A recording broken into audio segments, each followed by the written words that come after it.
Eskerrik asko, alcalde. Muchas gracias, señor alcalde. Celebrábamos en Iruña la primera parte de este sexto y último foro social. Contábamos que uno de los aciertos del foro social permanente durante estos 7 años ha sido su metodología de trabajo. Identificar nudos, aprender de otras experiencias internacionales y hacer propuestas sensatas que ayudaran a construir nuevos consensos y acuerdos. Con Agus Hernán, con Anaís Funosas y Paul Ríos conocimos ayer cómo se construyen esos acuerdos y de qué manera esas propuestas sensatas contribuyeron a desatar nudos que pensábamos imposibles. Gaur, nazioarteko esperientzietan jarri nahi du. Hoy nos gustaría poner la mirada en experiencias internacionales. Hemos solido tener como principales referentes a Irlanda del Norte, Sudáfrica, entre otros. Pero en los últimos años, a medida que el proceso de paz entre el gobierno colombiano y las FARC-EP ha ido avanzando, la experiencia ha marcado también una serie de pautas. De este proceso hemos tenido muchos testigos aquí, como Sergio Jaramillo, por ejemplo, o el que fuera presidente de Colombia, Ernesto Samper. Hoy tenemos con nosotros y nosotras a Gerson Iván Arias Ortiz, quien fue director del Diálogo Social de la Comisión de la Verdad de Colombia. Con él tendremos la oportunidad de conocer el proceso de reconciliación de Colombia. Cuando quieras, Gerson. Te doy la palabra. Eskerrik asko, muchas gracias por estar con nosotros.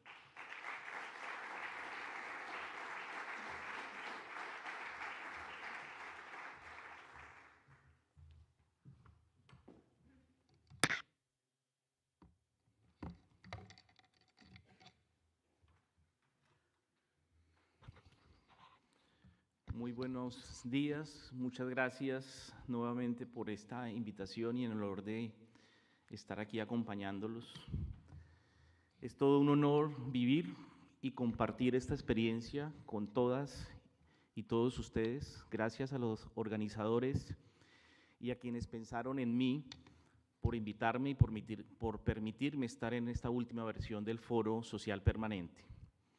En esta ocasión quiero leer mi ponencia para evitar distracciones, concentrarme en unos mensajes que quiero compartir y honrar la presencia y el tiempo de ustedes. Un saludo especial y respetuoso a todas las víctimas de todos los lados que hoy nos acompañan y han sido parte fundamental de este proceso. En Colombia, luego de muchos intentos y caminos recorridos, siempre volvemos a una idea básica. La reconciliación es un punto de llegada. Como diría Lederach, la reconciliación ayuda a orientar, pero no siempre se llega ya con plenitud.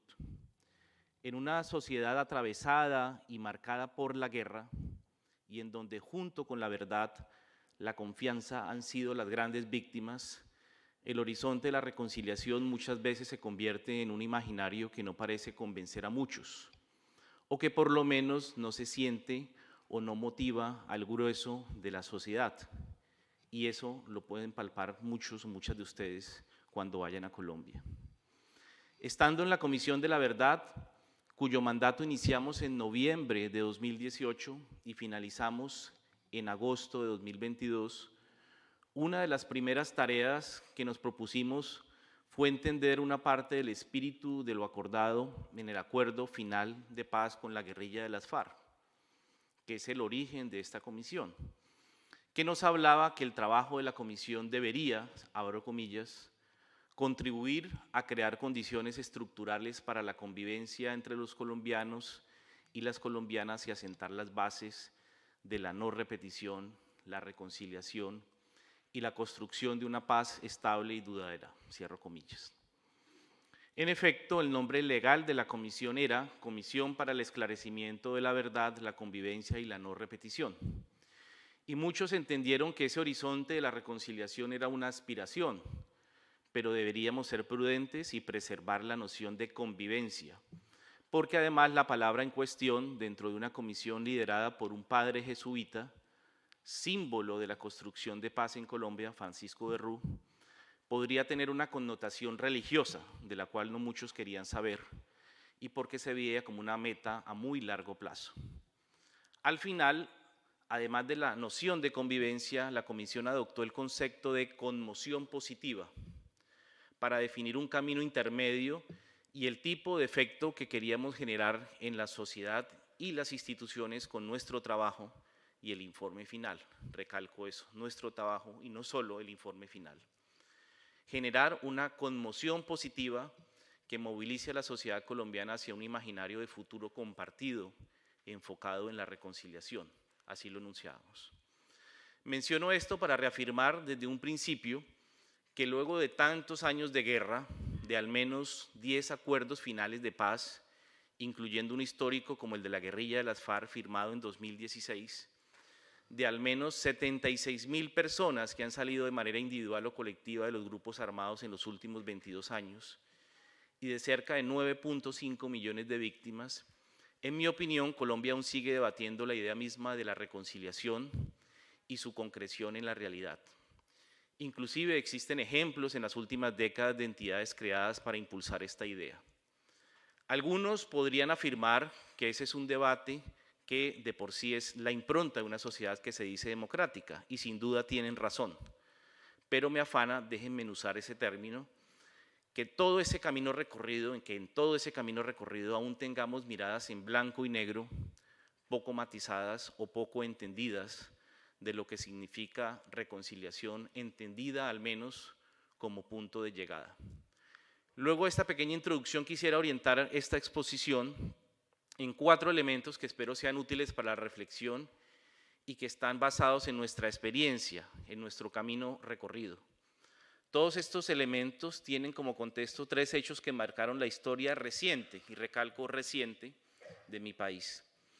Hablo entonces desde la historia cercana y que yo viví, el Acuerdo Final de Paz de 2016 y la reincorporación a la vida civil de más de 14.000 personas de la guerrilla de las FARC, luego de un proceso secreto de 2 años y una negociación pública de 4 años que pude acompañar, el trabajo de cerca de 4 años de la Comisión de la Verdad, su proceso y su informe, recalco su proceso y su informe, y las jornadas de estallido social que a finales de 2020 e inicios de 2021 tuvieron como principales protagonistas a miles de jóvenes que sin duda cambiaron parte del panorama político de la sociedad, y ustedes ven un referente distinto hoy en Colombia, y que reabrieron profundas heridas, sobre todo en cuestionar la relación sociedad-fuerza pública.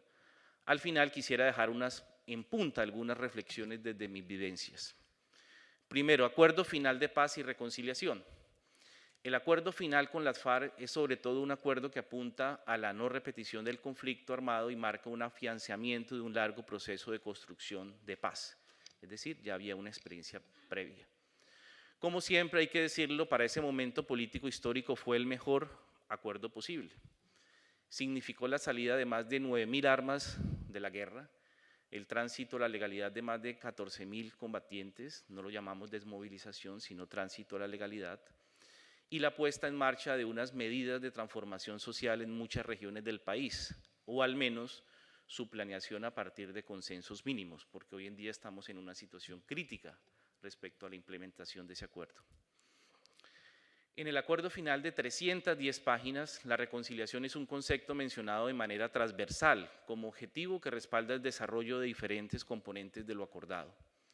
Desde luego no somos tan ingenuos para asimilar la paz a un texto escrito suscrito por el gobierno y una guerrilla. Es mucho más que eso.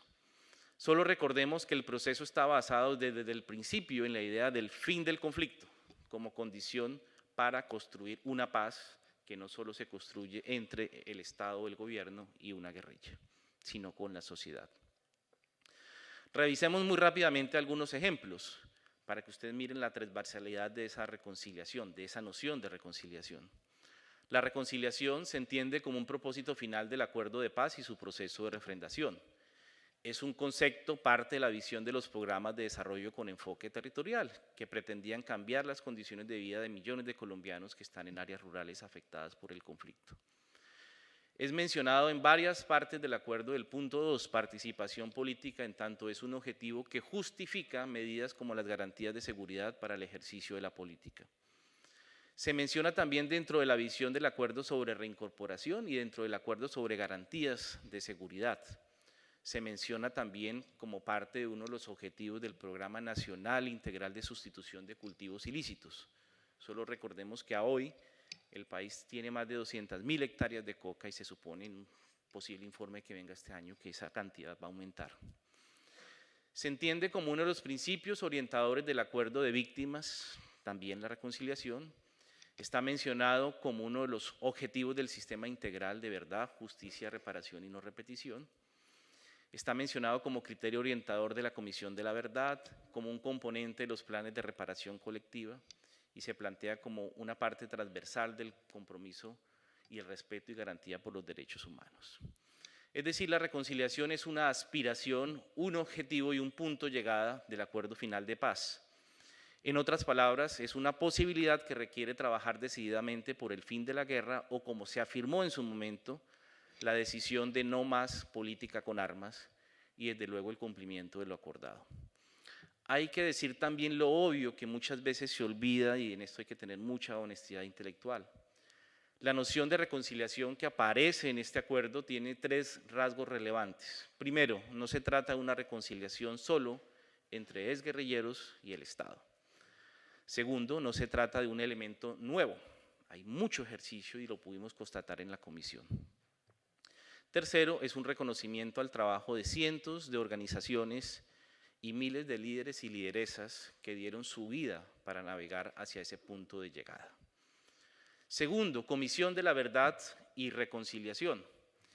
En el trabajo de la Comisión de Verdad, la reconciliación fue entendida como el resultado de múltiples procesos que tenían como prerequisito alcanzar niveles básicos de convivencia, definida bajo la idea de convivencia democrática y que partía de un supuesto básico, abro comillas. La guerra se ha inscrito en los cuerpos, los territorios y en las relaciones, profundizando imaginarios, representaciones y prácticas en la que se construyen estereotipos frente al otro, el antagonista, el enemigo histórico de siempre, cierro comillas. Bajo esta dimensión, la comisión pudo mapear, y es solo algunos ejemplos que traigo, 1008 experiencias de convivencia que se dieron en el marco del conflicto armado y promovió un gran acuerdo por la convivencia. Puso en marcha proyectos como Nombrar lo Innombrable, para cuestionar lo sucedido desde la mirada de los artistas, a quienes convocamos a hablar en medio de la pandemia. E Historias para Cambiar la Historia, que buscó visibilizar la historia de esos héroes que no salen en los libros y cambiaron la historia de vida de muchos y muchas en los territorios, entre otras muchas acciones. Es decir, pudimos constatar que en medio de las balas, las masacres, las desapariciones forzadas, los secuestros, los exilios y las violencias de todo tipo, hubo personas, organizaciones e instituciones, esto es muy importante, que le apostaron a la convivencia y pusieron dentro de su meta el horizonte de la reconciliación. Esta es una invitación a siempre reconocer el camino recorrido por otros y otras y a que las futuras generaciones lo conozcan. En segundo lugar, otra de las dimensiones donde se conectó la aspiración de reconciliación fueron los 58 procesos de reconocimiento, 40 de ellos procesos de reconocimiento de responsabilidad, dentro de una lógica extrajudicial, pero en el marco de un régimen de condicionalidad que le permitía a las personas acceder a beneficios jurídicos dentro de la Jurisdicción Especial para la Paz.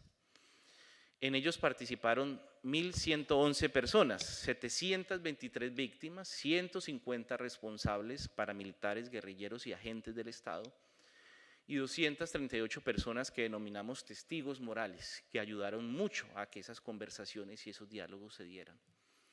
Sobre esto solo quiero recordar 2 de ellos que tuvieron lugar en la región nororiental del Catatumbo, en el norte de Santander, frontera con Venezuela. El primero, el del mayor del ejército Mauricio Llorente, a quien conocía, digamos, estudiando el paramilitarismo y pude conocerlo de frente en este proceso, condenado a 40 años y a quien le faltaban un par de años para acceder a su libertad provisional, y esto es muy importante. Él podía haber dicho que no y no haber participado en los procesos, que en 1999 facilitó la incursión y la realización de las 3 primeras masacres que los grupos paramilitares hicieron en esta región. Un claro ejemplo de reconocimiento de la connivencia entre miembros de la fuerza pública y el paramilitarismo, otro de los hallazgos de la comisión. Luego de un complejo trabajo de 2 años, los familiares de las víctimas y este exintegrante del ejército se sentaron frente a frente en Cartagena, en un espacio privado, lejos del Catatumbo, porque todas las víctimas nunca habían conocido el mar, donde pude ver un germen de lo que significa reconciliación. Significa verdad, reconocimiento genuino y proceso de cuidado, sobre todo en la dimensión psicosocial. Recuerdo los rostros de Jessica y Lorena, si me lo permiten, lo menciono porque ellas me lo permitieron. La primera, la esposa de Henry, y la segunda, la hija de Jorge Camilo, quienes fueron asesinados en las masacres del 29 de mayo y el 17 de julio de 1999, respectivamente. Ambas, al inicio, dudaron mucho de participar y no creyeron que esto fuera posible. Luego, la transformación y el inicio de una nueva etapa en sus vidas fue evidente. Para mí, toda una experiencia invaluable. La segunda experiencia fue el proceso de más de un año en que 2 sobrevivientes y familiares de 34 recolectores de hoja de coca, esto es muy importante porque en su momento las FARC hablaron de ello en un reportaje en El País, aquí en España, se encontraron con integrantes de la guerrilla de las FARC, responsables de que en junio de 2004 estas personas fueran masacradas en el corregimiento de La Gabarra, algunas de ellas degolladas, en el marco de una cruenta guerra entre las guerrillas, paramilitares y fuerza pública en esta región. También recuerdo los rostros de Wilson y Esteban, 2 amigos míos, 2 de los sobrevivientes que escucharon las explicaciones y verdades posibles de las FARC y sus solicitudes de perdón. Esto fue otro germen de reconciliación que presencié, otra experiencia irrepetible. En ambos casos se podría decir que estos procesos cambiaron y transformaron la vida concreta de seres humanos, y yo pude ver ahí la utilidad y la potencia transformadora de una comisión de la verdad desde esa dimensión social. Otra de las dimensiones de la reconciliación en el trabajo de la Comisión de la Verdad la constituyeron los procesos de diálogos para la no repetición y los espacios de escucha. Durante 2019 realizamos 6 procesos de diálogo sobre amenazas a los líderes sociales y entre 2020 y 2021 4 procesos de diálogos para la no repetición en zonas donde la violencia se estaba reeditando. Allí muchos actores, muchos de ellos que nunca se habían sentado juntos, se pusieron de acuerdo en principios básicos. Toda esta violencia sí ocurrió, y esto es muy importante. Hay que trabajar para que no se repita, y es muy importante reconocer al otro en la diferencia o lo que entendimos, no más armas y política, y allí hubo coincidencias entre quienes participaron. Asimismo, bajo la metodología de espacios de escucha entre 2020 y 2022, la Comisión de la Verdad realizó un total de 66 de estos espacios. Estos se crearon con el objetivo de permitir la libre expresión de la experiencia, de las emociones y visiones de quienes participaron acerca de lo sucedido en el marco del conflicto.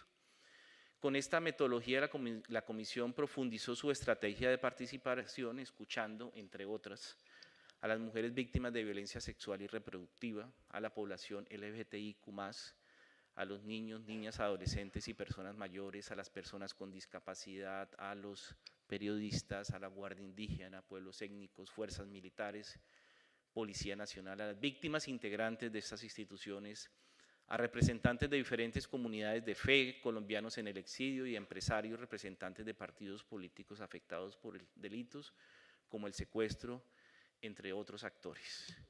Y esto es muy importante porque quiero decirles que cada escucha de esa significó un proceso muy distinto. Solo menciono un ejemplo que siempre traigo a colación, y es que cuando hablábamos con las viudas de miembros de la fuerza pública, de miembros del ejército y de la policía, a quien primero les sorprendió que una comisión los buscara, siempre pedían como primer punto de esos actos, cosa que no sucedía en ninguno de los otros procesos, escuchar el himno nacional de Colombia.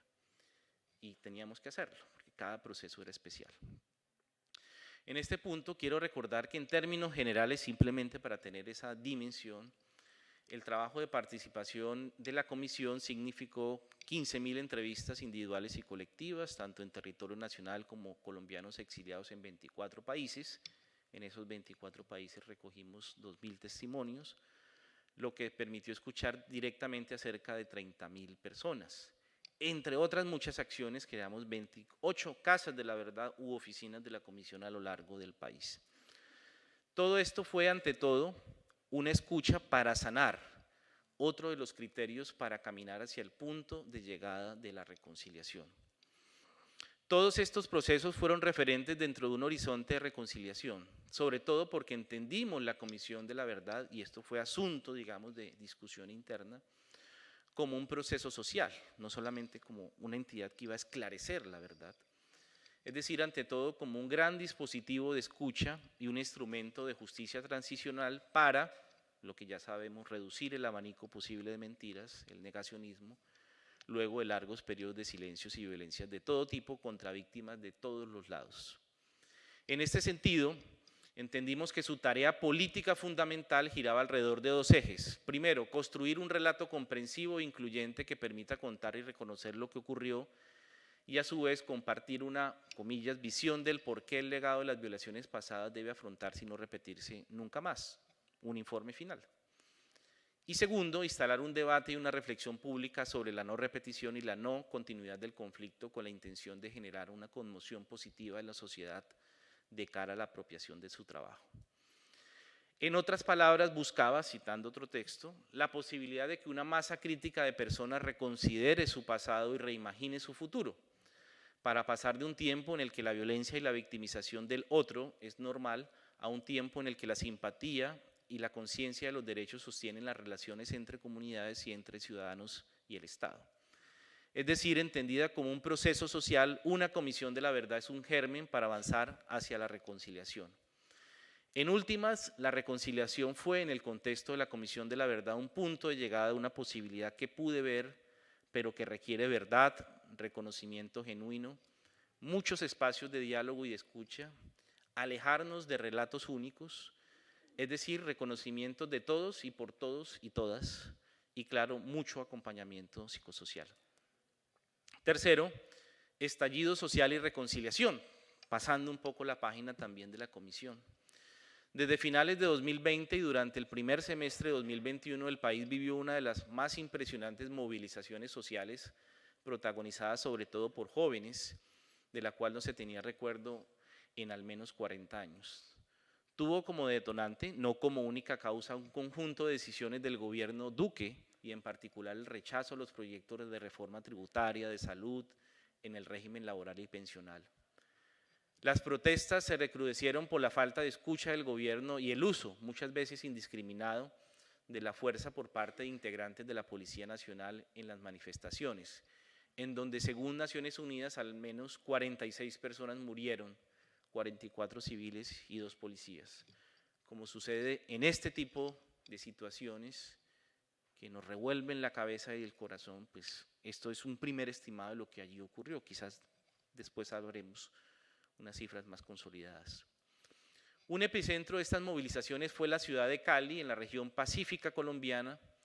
Quisiera decir que hace un par de semanas pude presenciar un primer encuentro entre 9 policías que estuvieron en las manifestaciones y 14 manifestantes, en un proceso liderado por la Pastoral Social de la Iglesia Católica en Cali y apoyado por el Instituto de Paz de los Estados Unidos, donde trabajo una parte de mi tiempo luego de 6 meses de trabajo y preparación.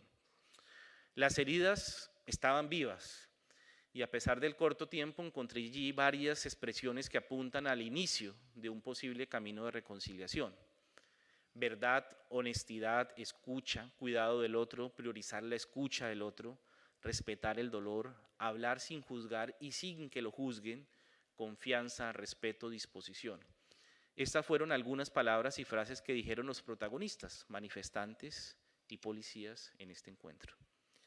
La reconciliación es en este contexto una posibilidad que necesita trabajarse con cuidado, con mucha escucha, mucho diálogo, paciencia, sin apuros, verdad y reconocimientos mutuos. Finalmente, unas reflexiones en punta, y espero no aburrirlos con esta exposición, pero sí me tomé muy en serio y gracias de nuevo por esta invitación que para mí y para Colombia es muy importante. Sobre todo esto, que hace parte de la historia reciente y tiene los lentes y las vivencias de quien les habla, hay otras visiones, claro está, quisiera compartir algunas reflexiones sobre la reconciliación en Colombia.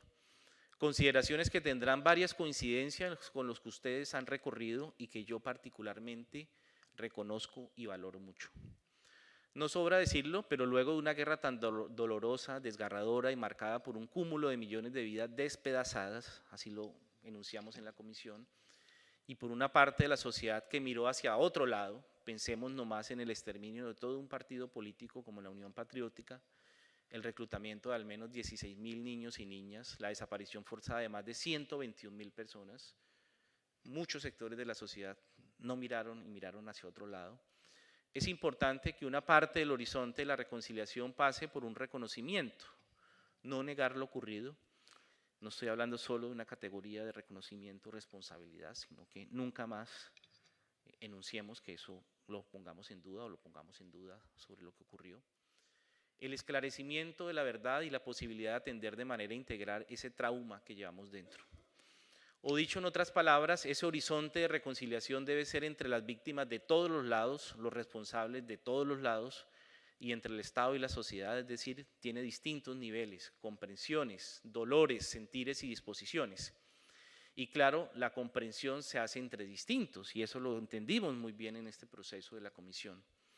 Como también lo decía Lederach, la reconciliación, en su sentido más profundo, quiere decir que hemos reconstruido nuestras relaciones y logramos cooperar, entendernos, caminar juntos de forma sólida.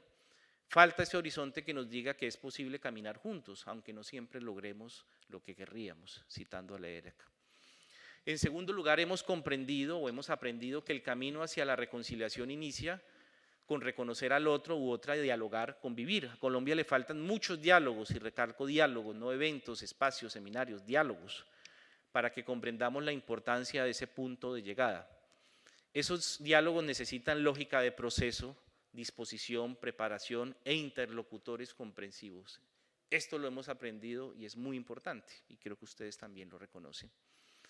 Puesto en otras palabras, necesitan entender el trauma psicosocial que han marcado la vida de muchos y muchas.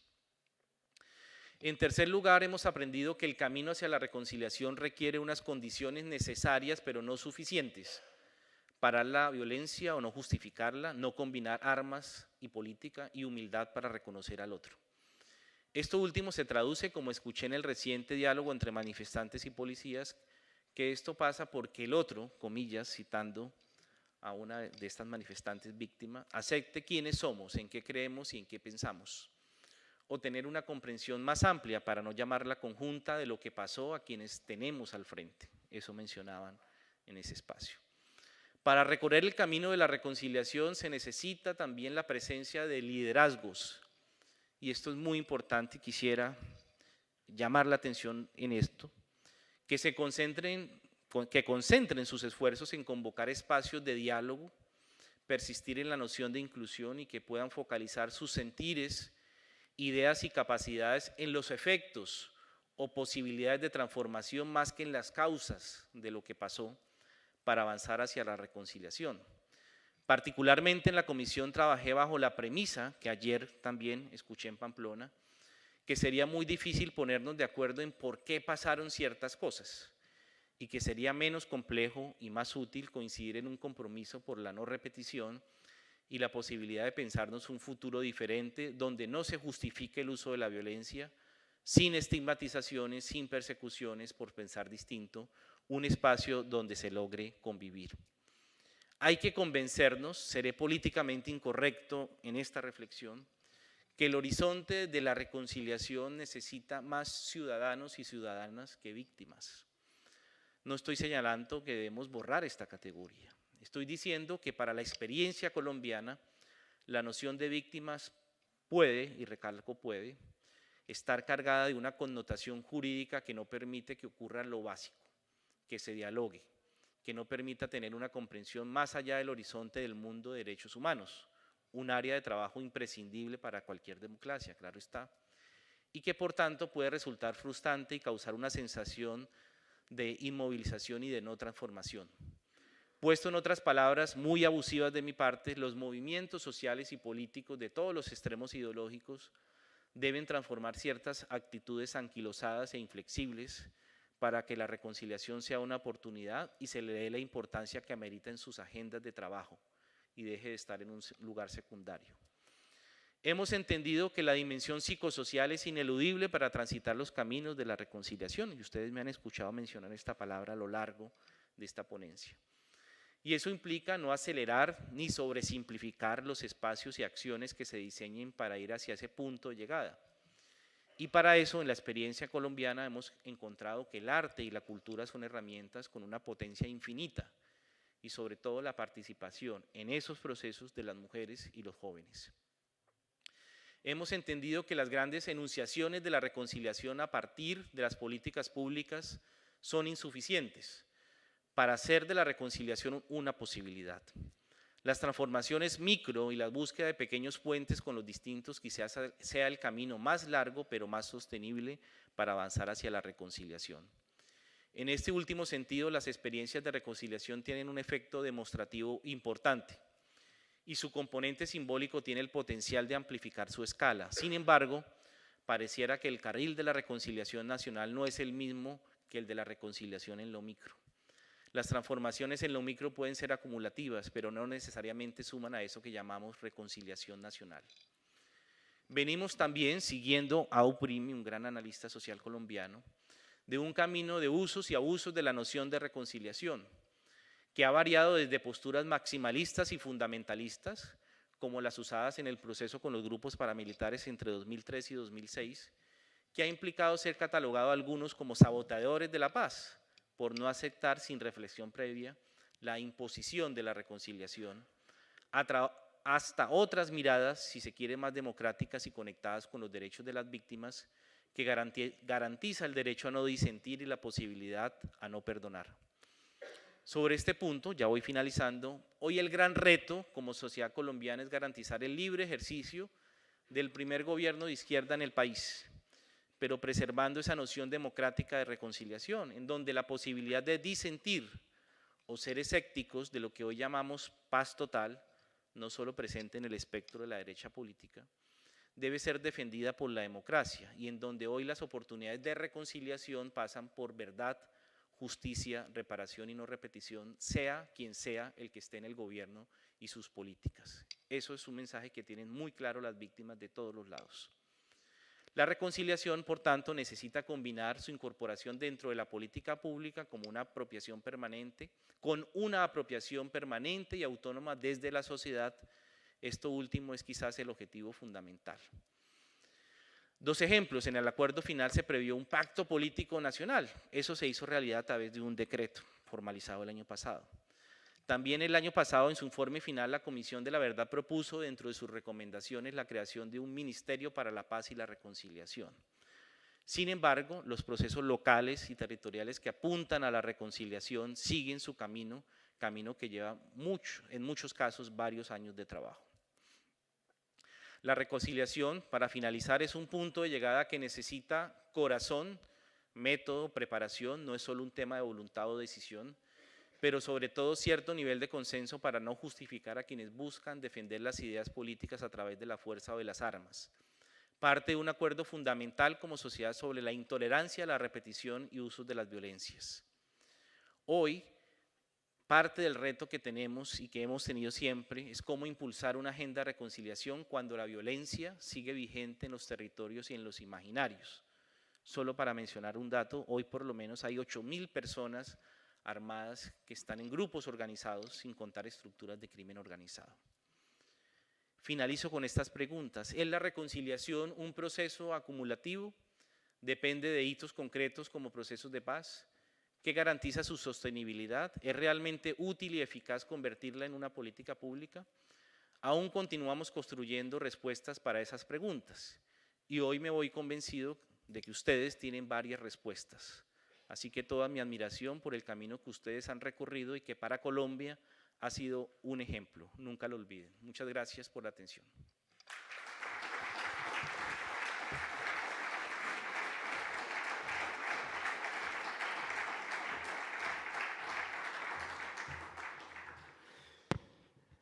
Muchas gracias, Gerson. De verdad que sí. Estas últimas reflexiones y estas claves que nos dabas van a ser muy inspiradoras para esta nueva etapa que se nos abre aquí en Euskal Herria.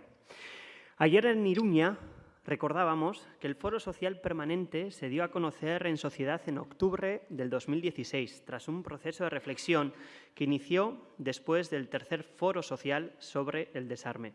Desde entonces, las entidades y personas que a título individual hemos compuesto el Foro Social Permanente nos hemos coordinado para colectivamente trabajar de manera inclusiva y horizontal en la dinamización en torno a los 4 ejes y las 12 recomendaciones identificadas después del primer Foro Social realizado en 2013, organizado por Locarri y Bakebidean. El primero de los ejes, diseñar, desarrollar y culminar un proceso de desmantelamiento y desarme. El segundo, facilitar la integración de las personas presas y huidas. El tercero, promover y garantizar los derechos humanos. Y el cuarto, preservar la verdad y la memoria para afrontar el pasado con honestidad y establecer las bases justas para la convivencia futura. Este sexto Foro Social y último sabemos que es de balance y por eso contaros que para el desarrollo de cada uno de estos ejes el Foro Social se dotó de una estructura propia, conformada por un batzorde iraunkorra, comisión permanente, y los gogoetabides o grupos de trabajo, que por ejes, en estos 4 que yo os he contado, han sido los que han impulsado cada una de las iniciativas.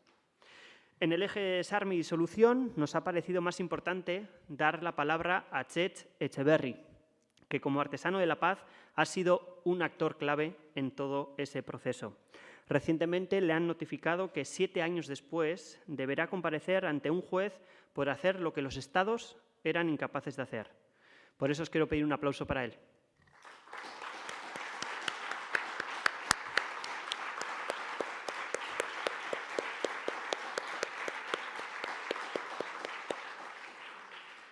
Y junto a su testimonio, y para poder conocerla con mayor detalle, me gustaría invitar a la próxima mesa redonda, titulada Un proceso a retales, al resto de protagonistas. A Itzpea Leizaola, a Itzol Asla, Mariluz Esteban y Txemi Pérez, una mesa que será presentada, moderada por Tasio Arrizabalaga.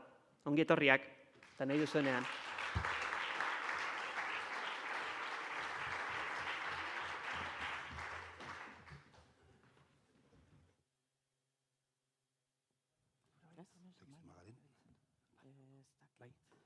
Entzuten da? Hasi aurretik nahiko nuke ohar bat eman, Txetx intervendrá en francés, y por tanto, bueno, no sé si todos habéis cogido ya los aparatos de traducción, pero si los necesitáis, los podéis coger en la parte de fuera. Bueno, ya estamos todos. Para empezar, muchísimas gracias. Quiero daros las gracias a todos y todas por participar y por estar aquí hoy. En esta mesa redonda vamos a hablar acerca de la labor del Foro Social en los minutos que nos quedan.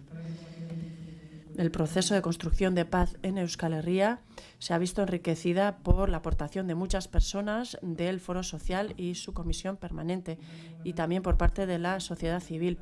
Y hemos visto lo importante que es en un proceso de paz la participación de la sociedad, de los agentes sociales y de la sociedad civil para fortalecer y afianzar y consolidar este proceso, y sobre todo para que la sociedad haga suyo el proceso de paz. Es, por tanto, una responsabilidad colectiva. El Foro Social Permanente se creó en 2016, en junio precisamente, y desde entonces ha contado con la colaboración de 18 agentes que han participado en la dinámica del foro de alguna u otra manera. Y también lo han hecho diversos individuos, como muchas personas que ya hemos conocido. Y tenemos un equipo de trabajo, que ha habido diversos equipos de trabajo que se han encargado de diferentes cuestiones y han trabajado desde 2016, desde sus inicios. Esos equipos se han denominado Gogoetabide, equipos para la reflexión, para decirlo de alguna manera, y sus cometidos han cambiado mucho, sus formas de trabajar, sus actividades, para ir dando respuesta a las necesidades de cada momento. Estos equipos de trabajo se han encargado, por ejemplo, de cuestiones como el desarme. Otro equipo se ha tratado acerca de los presos, los deportados y los refugiados, también de la memoria y los derechos de las víctimas. También ha habido un grupo de trabajo feminista dentro de este foro, y en Nafarroa ha habido un grupo de trabajo propio. Por tanto, hoy vamos a hablar aquí con estas personas, con estos representantes de todos estos grupos de trabajo, que nos contarán ¿Cuál ha sido la labor que se ha desarrollado en esos grupos? ¿Qué balance realizan? ¿Cuál es la valoración que nos pueden hacer? ¿Y cómo ven la situación? Por tanto, paso a presentar a los participantes. Bien, en principio contamos con Aispea Leizaola, doctora en antropología. Hizo una tesis sobre el País Vasco, sobre las fronteras políticas en Euskal Herria, desde un punto de vista de la territorialidad. También ha trabajado en exhumaciones de la Guerra Civil en su actividad. A día de hoy es profesora de antropología en la Universidad del País Vasco y también se ha encargado del tema de los derechos de las víctimas en el Foro Social y hoy nos hablará acerca de la labor que se ha desarrollado en ese grupo de trabajo en particular. Después contamos con Aitzol Asla. Él es abogado en Derecho Penal y profesor de Derecho Procesal Civil en la Universidad de Derecho. Dentro del Foro Social ha trabajado en el tema de los presos y los refugiados y hoy nos hablará acerca de la labor que se ha realizado en ese grupo precisamente. Después contamos con Txetx Etxeberri. Él es activista, abertzale y ecologista pacifista de Baja Navarra. También es miembro de ELA y participa como militante en ALDA a día de hoy. Ha participado en la creación de diversos movimientos sociales, entre otros en la creación de Laborantza Ganbera. En 2016 fue detenido por la policía en Luuso cuando iba a participar precisamente en un acto de neutralización del arsenal de ETA. Estaban realizando labores de preparación. Después de una amplia movilización ciudadana, lo dejaron libre y desde entonces es una de las personas más importantes, un referente en el movimiento de los artesanos de la paz, gracias al cual fue posible el desarme de ETA. Y por tanto nos hablará acerca de muchas lecciones que ha extraído a lo largo de todo ese recorrido. Después tenemos también a Txemi Pérez. Él es miembro del Foro Social Permanente de Navarra. Él participa en Redes Cristianes Navarras y ha trabajado en nombre de ese foro, en el Foro Social de Navarra.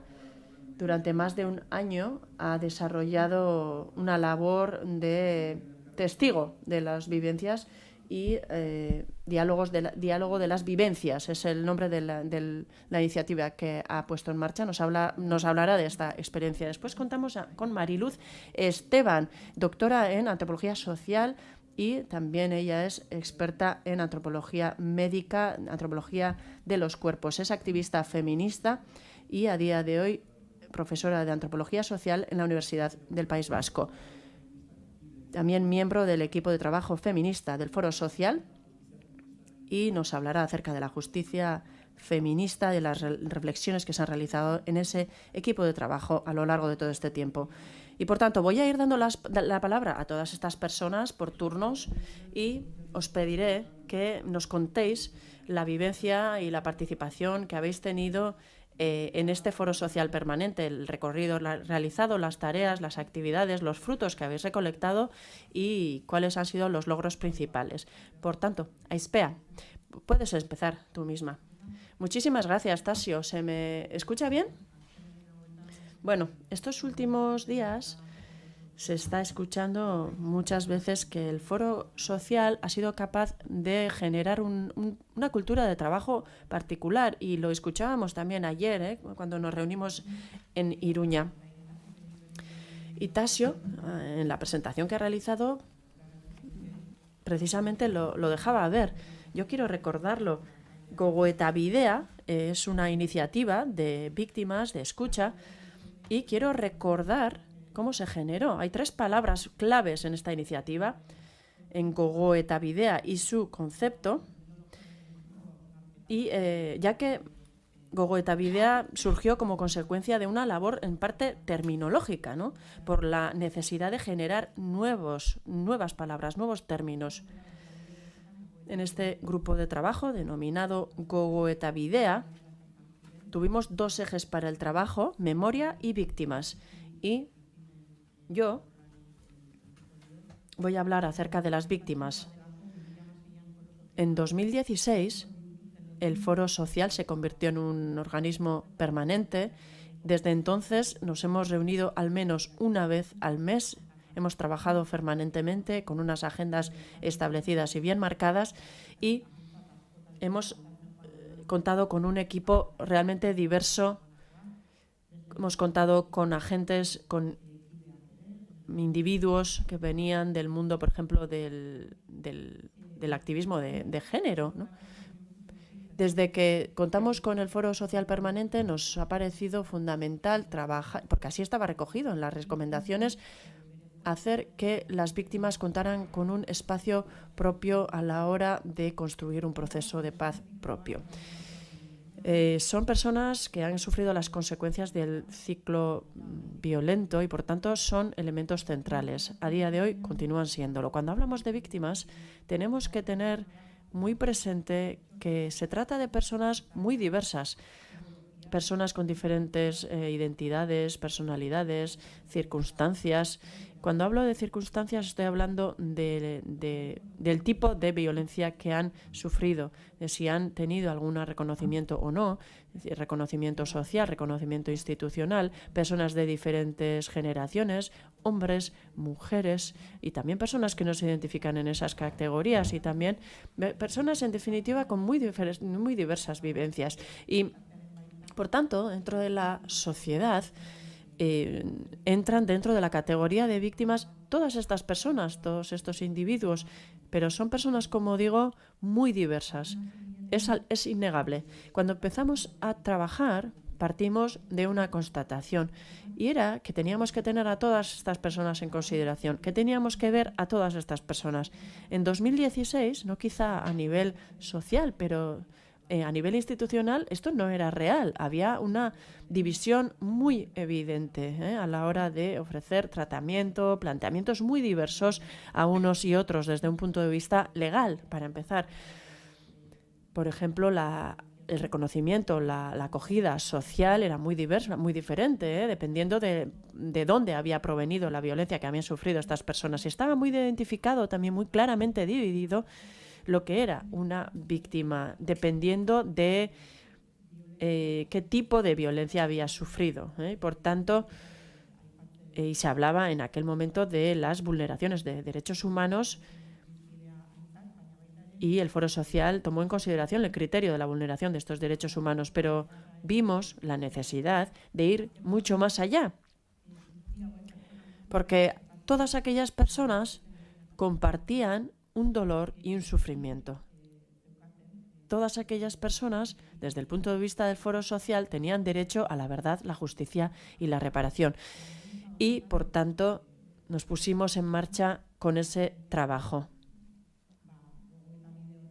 En Gogoetabide, como digo.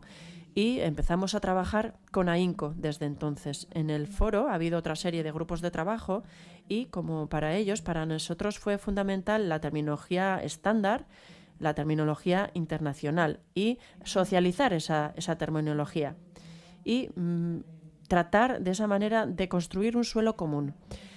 Y lo decíamos ayer, vimos hasta qué punto era importante que nos pudiéramos mover desde nuestros propios, de nuestras propias posiciones, desde nuestra comodidad, desde nuestro confort y ser capaces de movernos. Era realmente muy complicado, muy duro movernos desde de ese confort, porque al fin y al cabo era un espacio conocido, era un espacio de comodidad.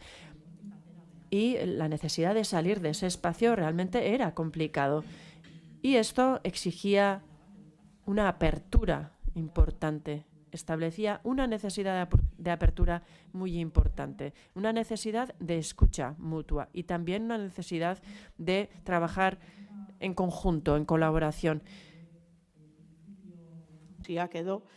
Así, una vez fijados nuestros principios principales, me gustaría comentar cuáles son los 4 apartados que se han trabajado desde nuestro grupo de trabajo. Por un lado, el mapa integral del sufrimiento, lo denominamos así, y se puso en marcha en abril de 2017.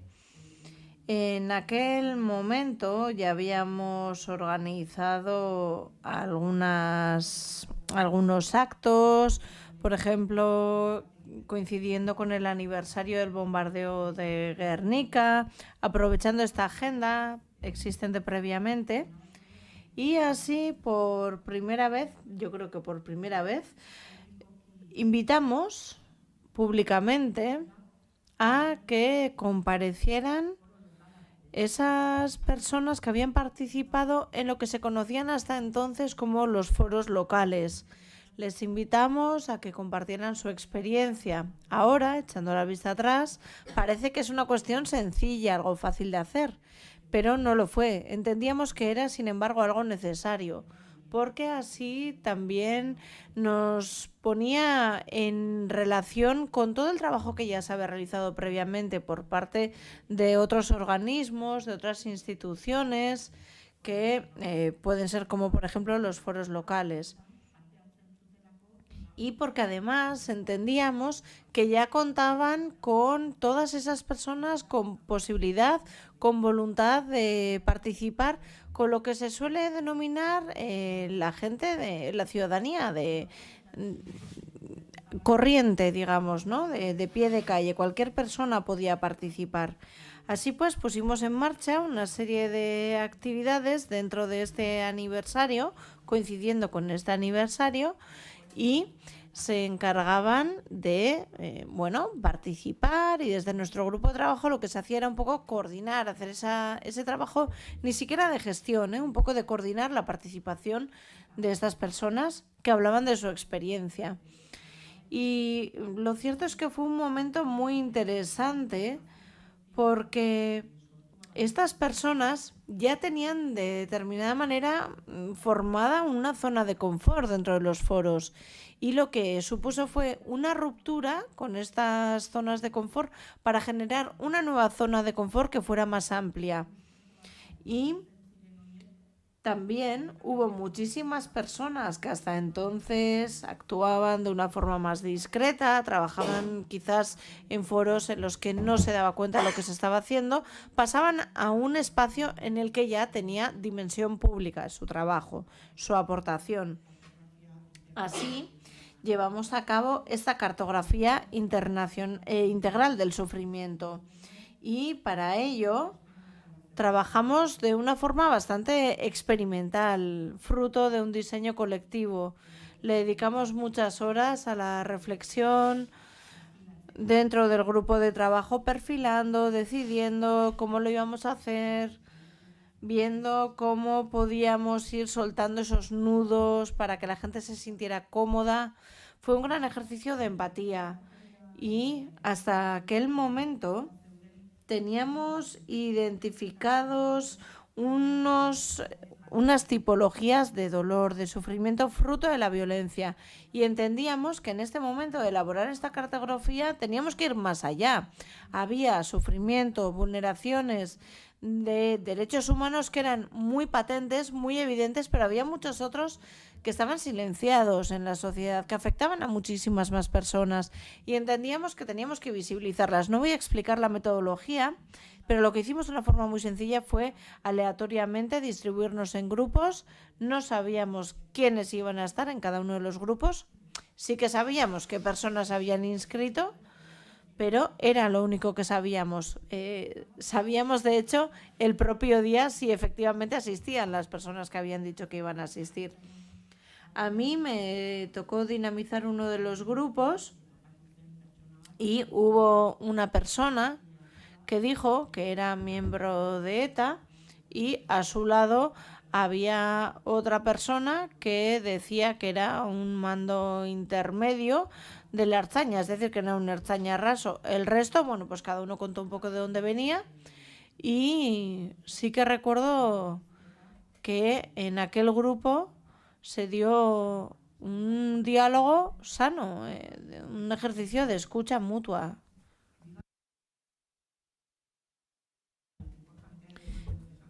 El segundo eje de trabajo importante fue el desarrollo que tuvo en el territorio de Navarra, que creo que Chemi nos lo explicará con más detalle. Pero en cualquier caso, simbólicamente y en la práctica, estas citas, estos actos se celebraban en el hemiciclo del Parlamento de Navarra, aportando mucha visibilidad a nuestro trabajo. En tercer lugar, no sé qué tal voy de tiempo, voy a intentar resumir un poco. Teníamos la iniciativa de construir la convivencia a través de la escucha, con 23 encuentros en total, con 67 víctimas, que eran víctimas de diferentes tipos de violencias, de diferentes proveniencias, de diferentes orígenes. Y había personas que ya antes habían hablado en espacios públicos, pero para otras era la primera vez. Y han sido unas experiencias irrepetibles, han supuesto un hito.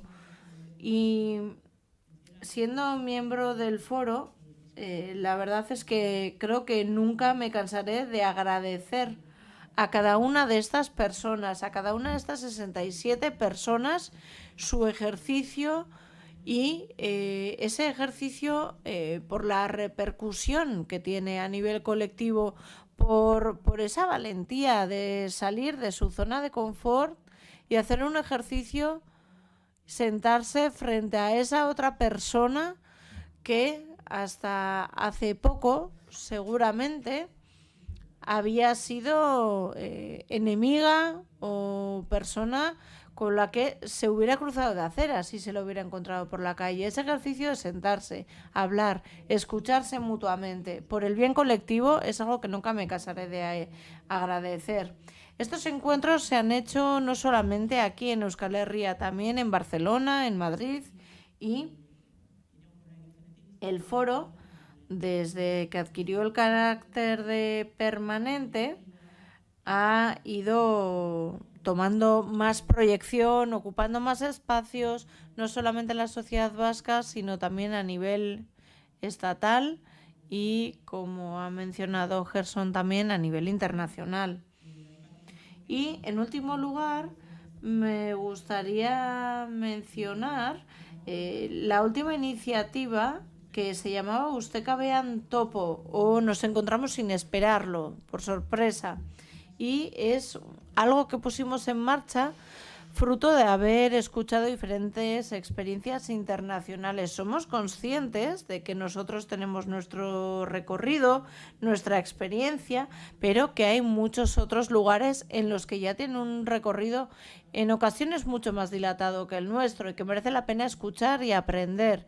Y así organizamos diferentes experiencias internacionales con organizaciones, con víctimas de diverso tipo, con víctimas de conflictos en los que todavía se hablaba de bandos, en los que está muy integrado esta forma de concebir los procesos, los conflictos. Y se reunieron personas también que, además de ser víctimas, personas que habían trabajado en procesos de paz, y también durante la pandemia, con todas las limitaciones que esto supuso, pudimos seguir haciendo este tipo de trabajos. Hubo 3 en concreto que fueron encuentros entre diferentes agentes de aquí, de Euskal Herria, y varias personas del foro, de los grupos de trabajo, han participado también en homenajes a víctimas, a diferentes víctimas, y esto también creo que ha sido algo que ha ayudado a poder construir esa confianza mutua en un momento importante. Y creo que aquí lo voy a dejar. Muchas gracias. Aitzol, zurea da hitza orain. Aitzol, adelante, vas a hablar sobre ese trabajo que habéis hecho de personas presas, exiliadas, también desde la experiencia del Behatoki. Bueno, cuéntanos un poco, ¿qué habéis aprendido? ¿Cómo ha sido la experiencia? Muchas gracias. Gracias en primer lugar por esta oportunidad de poder hablar aquí, y gracias también a todos los agentes por este trabajo importantísimo que han desarrollado. creo que seguiremos aprendiendo mucho más. Voy a hacer mi presentación en castellano, ¿sí? La he preparado así, creo que va a ser más sencillo para mí. En castellano. Voy a intentar simplemente, en 4 puntos, intentar restablecer la labor que el Foro Social, y dentro del Foro Social también me toca, pero el Foro Social ha llevado a cabo en lo que es la política penitenciaria, sobre todo los derechos, o en general sobre los derechos de los presos y cómo ha evolucionado todo eso, ¿no? Hasta el día de hoy, en el que creemos que se ha dado un avance bastante importante.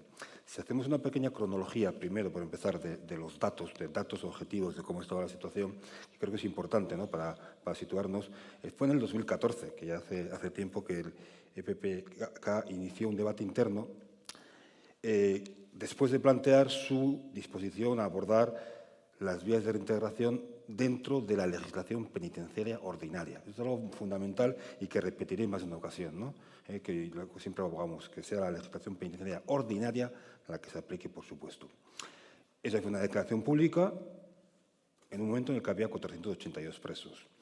En el 2017, el EPPK profundiza en ese debate que estaba llevando a cabo y se van dando los primeros pasos, en un momento en el que teníamos 314 personas presas por motivación política.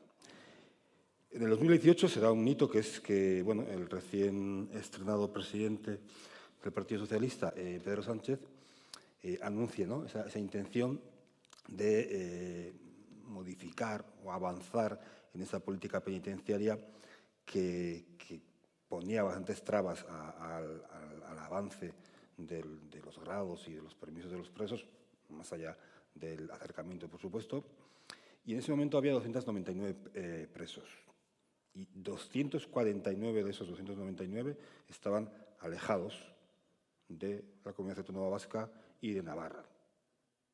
Las 2/3 partes a más de 600 kilómetros. Bien, y hablamos del 2018. Aparte de ese momento hay 12 personas en deportación y se produjeron 22 acercamientos en el Estado francés y 9 en el Estado español. Vemos que el ritmo no era el adecuado. En 2019 se producen 16 acercamientos en el Estado español y 5 en el Estado francés. El año 2020, que como todos sabemos fue el año de la pandemia, con todas las dificultades que surgió también en el tema de las visitas de los presos, fue una época muy dura para todos, para ellos y para los familiares, ¿no? Porque ahí sí que se paralizó todo. No digo que sirviera como una excusa, ¿no?, pero bueno, por lo que sea, eso llevó a cabo que hubiera un parón bastante importante, ¿no? En ese momento, el 13% de las 188 personas presas están en Euskal Herria, el 38% a menos de 400 kilómetros y el 29% a más de 600, y el 20% entre 400 y 600. Vemos también que desde el 2014, que se inicia ese debate, pues estamos en el 2020 y tampoco se había conseguido quizás avanzar con la rapidez que todos estábamos deseando, ¿no? En el 2021, 92 presos de la Comunidad Autónoma y de Navarra de ellos 81 están en prisiones periféricas, 21 en el Estado francés. Cuando hablamos ya de un total de presos de 194, 2021, nos acercamos ya, llegamos a las fechas actuales. En el 2022 hay 148 en la Comunidad Autónoma y Navarra, 14 en periféricas y 12 en el Estado francés, de un total de 174. Y aquí ya, por terminar esta cronología, que son datos, pero creo que sí que son importantes porque vamos viendo esa evolución lenta. En el 2023, y esto, datos recogidos en el último Beatokia que se presentó hace unos meses, de un total de 172 presos, están 150 en la Comunidad Autónoma Vasca y Navarra, 10 en periféricas y 12 en el Estado francés. Y había 20 personas refugiadas, huidas y deportadas, y 5 deportadas, que este va a ser al final también en las conclusiones uno de los puntos que creemos que nos queda pendiente, ¿no? Pero bueno, vemos que la evolución en el acercamiento de los presos, algo que además es obligado por la legislación penitenciaria ordinaria para cualquier proceso de reinserción, pues se está empezando a cumplir, bueno, se está cumpliendo después de, yo creo que un gran esfuerzo por parte de los colectivos. Aparte de esa cronología, como segundo punto, ¿qué pasos se han dado en el proceso? Como he dicho, la cuestión penitenciaria siempre ha sido enfocada por el Foro como uno de los 3 nudos que es necesario aflojar y desatar.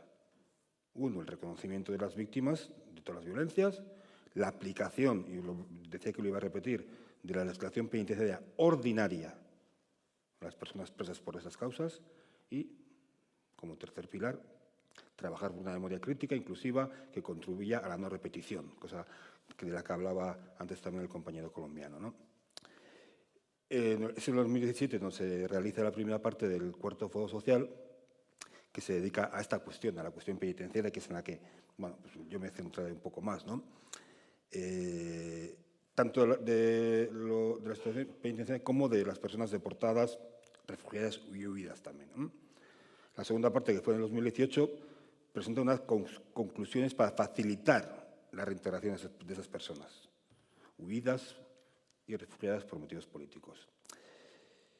El foro expuso también en esos momentos unas bases de este proceso, que se titulaba Aportación desde la sociedad civil a la construcción de la hoja de ruta consensuada.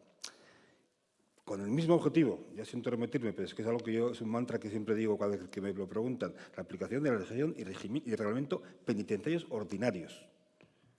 Porque si no se aplica eso, y eso conlleva la desactivación de esas normas de excepción que todavía algunos tribunales siguen aplicando, pues, todo va unido.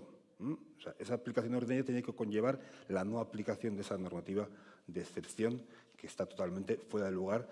Como bueno, los juristas decimos, las leyes se aplican de acuerdo a la realidad social del momento.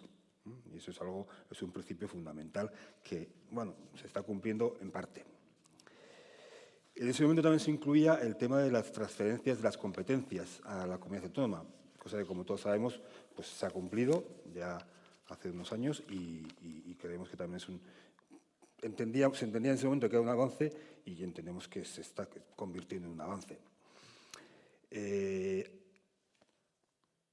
Se desarrollaba además también algo que es importante, una labor muy discreta y constante de contactos para llegar a acuerdos, pequeños acuerdos, microacuerdos, los podemos denominar, en temas concretos, con el tema de los presos enfermos y demás.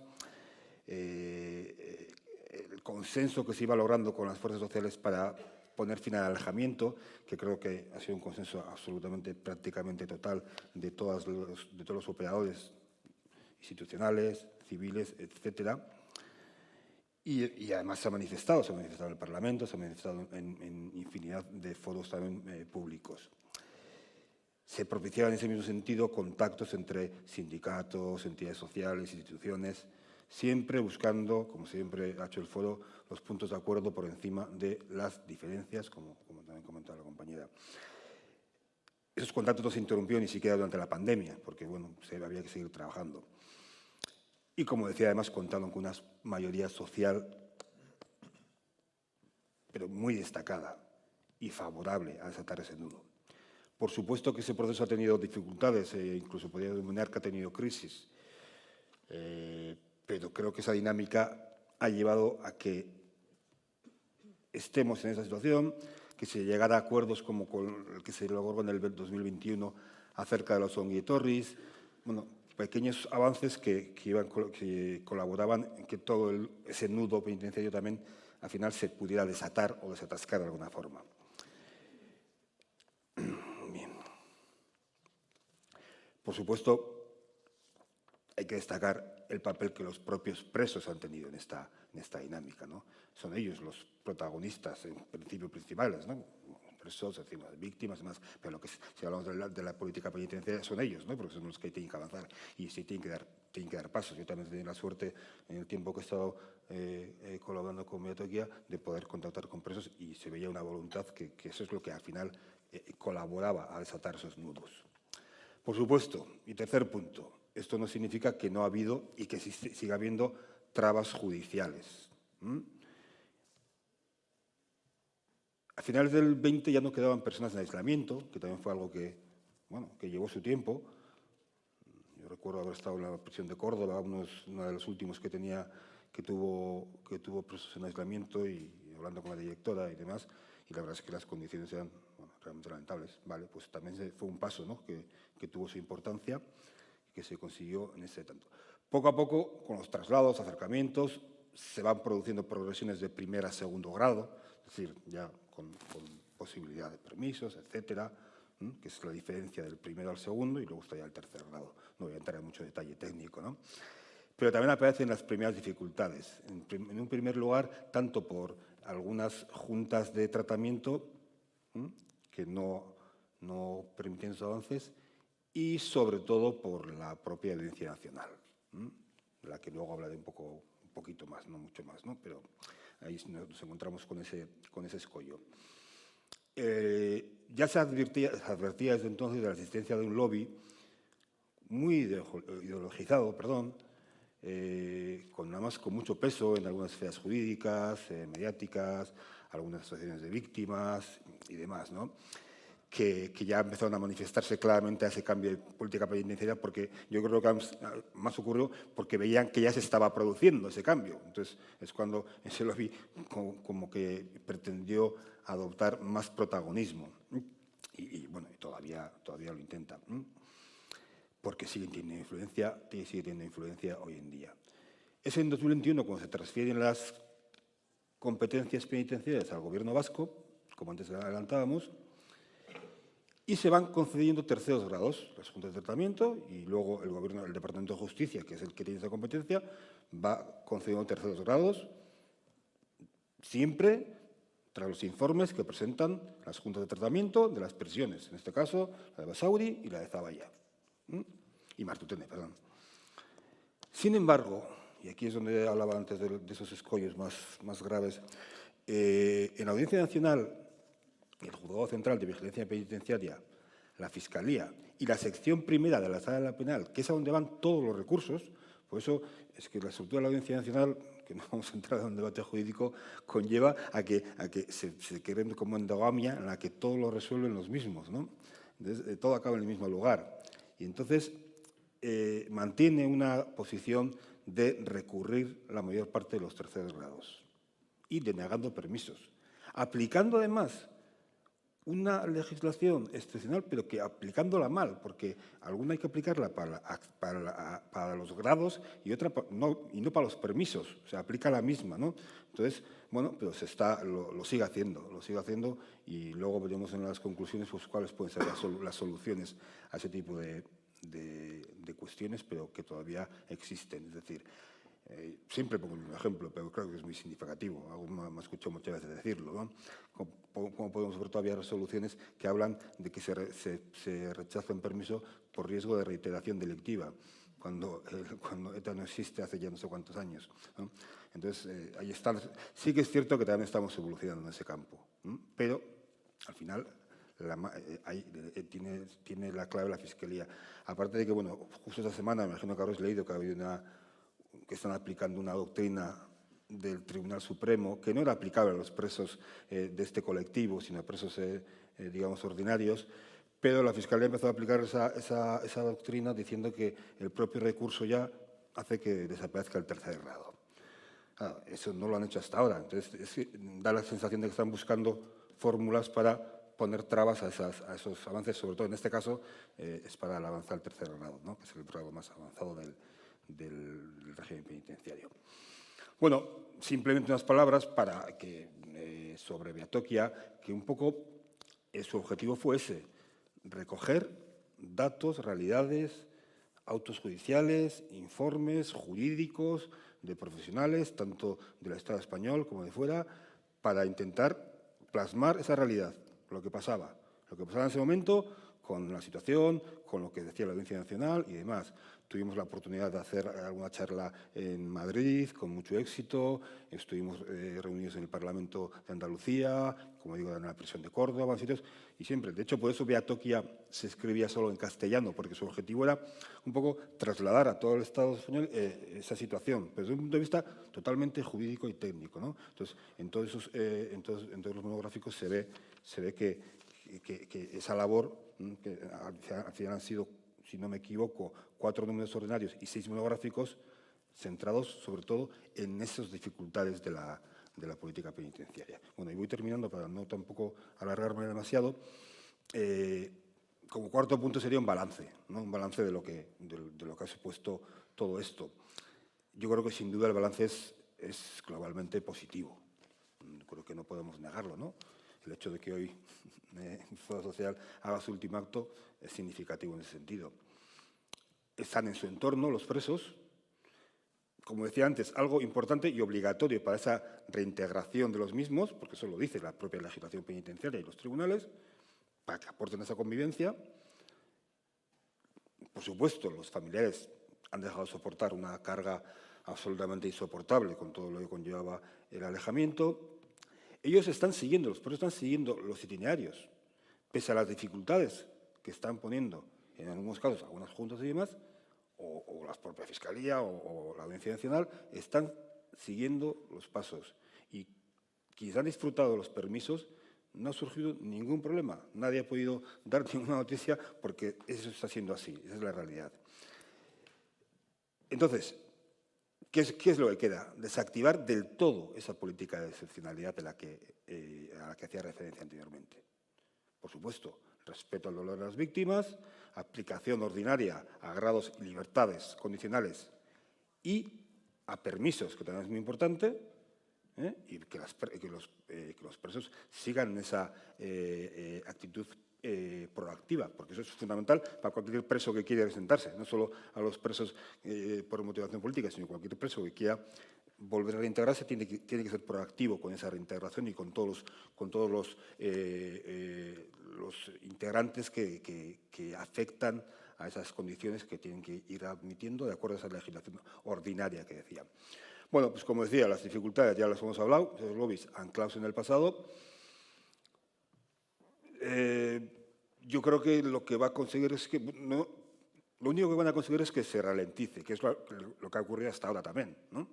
Pero no creo que la realidad, va a tener que superarlo y va a tener que reconocerlo. Es muy importante, y yo lo digo personalmente, la postura de la Fiscalía. Es fundamental. Es fundamental que la Fiscalía asuma esos criterios, porque eso puede ayudar mucho a que la Audiencia Nacional también cambie esos criterios. Por supuesto, diálogo, consenso, eso es lo fundamental y para desactivar toda esa excepcionalidad. Por último, que es lo que decía antes, creo que no se puede obviar que se ha quedado una cosa, digamos, colgada, o no se ha situado igual en la cuestión, todavía no se ha conseguido, que es el de las personas huidas y deportadas. Creo que hay que seguir trabajando en esa materia y que es uno de los temas pendientes que queda, de los que también ha hablado el alcalde y de los que todos sabemos que tenemos que seguir trabajando. Eskerrik asko danoi.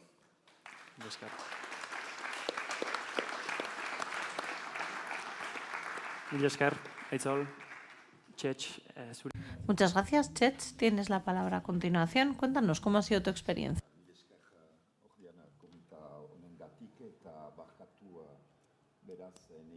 Perdón, pero no nos entra el sonido. Parece que tiene desactivado el micrófono.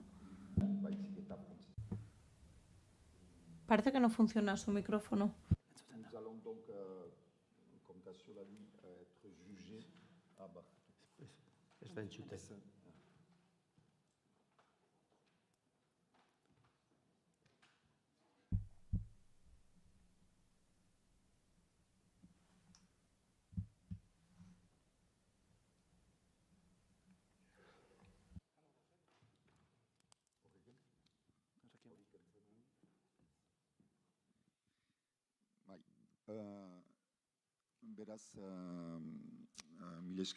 Muchísimas gracias por esta invitación.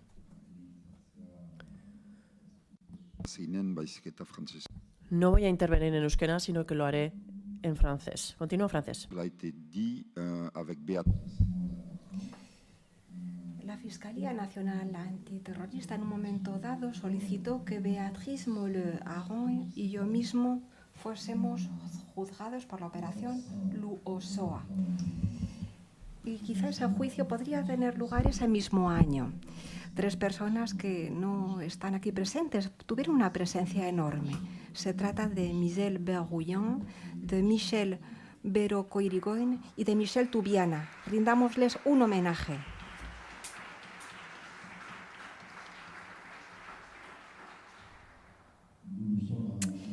Desde el comienzo, en cuanto nos implicamos de una forma bastante particular, como digo, nos implicamos ya siendo conscientes desde el principio y asumimos plenamente que íbamos a ser detenidos y quizá incluso un día juzgados por esa implicación. Bien, nuestro análisis de la situación en aquel momento nos llevaba a pensar que lo que estábamos haciendo en aquel momento era no solamente legítimo, sino que además estábamos convencidos de que tendría el apoyo de la inmensa mayoría de la sociedad de Iparralde y además contaríamos con el apoyo de los políticos. La actitud de los estados francés y español era una reacción totalmente incomprensible, porque impedir de facto que una organización que quería desarmarse lo hiciese, por ejemplo, deteniendo a sus militantes, a los militantes que se iban a encargar del inventario y del precintado del arsenal, esa actitud era incomprensible, al menos vista desde Iparralde. Y además, esa actitud, como digo, tenía consecuencias muy peligrosas. Estaba alimentando a los sectores opuestos al fin de la lucha armada, estaba humillando al adversario y hacía así inevitable que hubiese un futuro deseo de venganza. Por supuesto, sin hablar de la cuestión de quién podría tropezar con esos alijos de armas y explosivos diseminados por todas partes. La población de Iparralde, sus cargos electos, sus políticos, comprendieron fácilmente nuestro gesto, nuestra iniciativa. Se nos conocía como militantes no violentos. Nos oponíamos a la estrategia de ETA.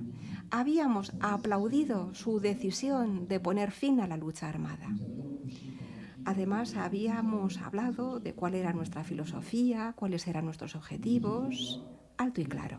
Simplemente estábamos haciendo lo que los dos estados hubiesen tenido que hacer, lo que tendrían que haber empezado a hacer 5 años atrás, desde que ETA declarase su alto el fuego definitivo. Lo que hicimos fue ponernos en contacto con la organización, hablar con ellos sobre las modalidades de un desarme digno, seguro y ordenado, y lo que hicimos fue tratar de ayudar a ese desarme hasta que fuese un desarme total. El trabajo realizado por Baque Videa, por el Foro Social, por la Declaración de Bayona y por la Conferencia de París, todo lo que había ocurrido, los repetidos llamamientos también de los responsables electos en los gobiernos para que se implicasen en el proceso de paz, nuestra pertenencia a las redes activistas presentes no solamente en Euskadi, sino en toda Francia, todo ello nos permitía esperar un apoyo amplio e inmediato. Las conversaciones, además, que mantuvimos a lo largo del año 2016 con ETA, esas conversaciones nos habían permitido establecer claramente los términos del acuerdo que ambas partes habían expresado, habían puesto por escrito en el texto y en las cartas que se habían hecho públicos desde la noche de nuestra detención en Lu Osoa. Esos acuerdos fueron escrupulosamente respetados por los dos firmantes. Ya en octubre y en noviembre de 2016, ETA declaró su voluntad de entregar la totalidad de las armas a la sociedad civil del País Vasco para su destrucción, todo ello en cooperación con actores internacionales, con agentes internacionales. La organización consideraba que era necesario buscar la implicación y el apoyo de las instituciones vascas. También iban a pedir a la Comisión Internacional de Verificación que ampliara el alcance de su misión, para que esta Comisión Internacional se implicase en la supervisión del proceso de desarme que se estaba preparando. Por nuestro lado, nosotros nos comprometíamos a impulsar los contactos con los representantes de la sociedad civil y con las diferentes instituciones del País Vasco y con diferentes agentes internacionales. Y también queríamos tratar de ver cuáles serían las posibilidades de participación de los diferentes estados para así poder organizar y ordenar todo este proceso de forma segura. Asumíamos la responsabilidad política y técnica del desarme. Nos comprometíamos a hacerlo de tal forma que no se alimentase un debate entre ganadores y perdedores, no, que simplemente generaría deseos de revancha. y que no sería nada satisfactorio para el futuro, y nos comprometíamos también a llevar a cabo ese proceso de desarme hasta el final. Pensábamos que nuestra iniciativa sería participativa, políticamente plural, que por sí sola permitiría prolongar ese primer gesto y que nos ayudaría a cumplir la totalidad de los objetivos, es decir, llegar hasta el final del desarme y poder llevar a cabo otras iniciativas para poder responder a este proceso de paz justa y global. Y cuando fuimos detenidos en Lusoa, y después, cuando fuimos encarcelados, ya desde ese momento estábamos convencidos de que teníamos que seguir adelante.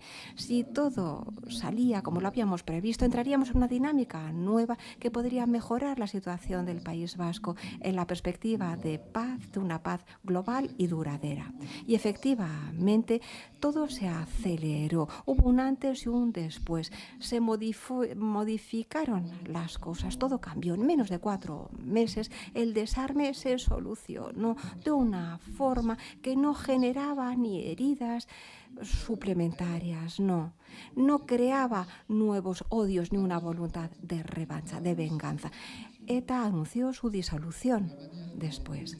¿Cómo los dos estados gestionaron la situación?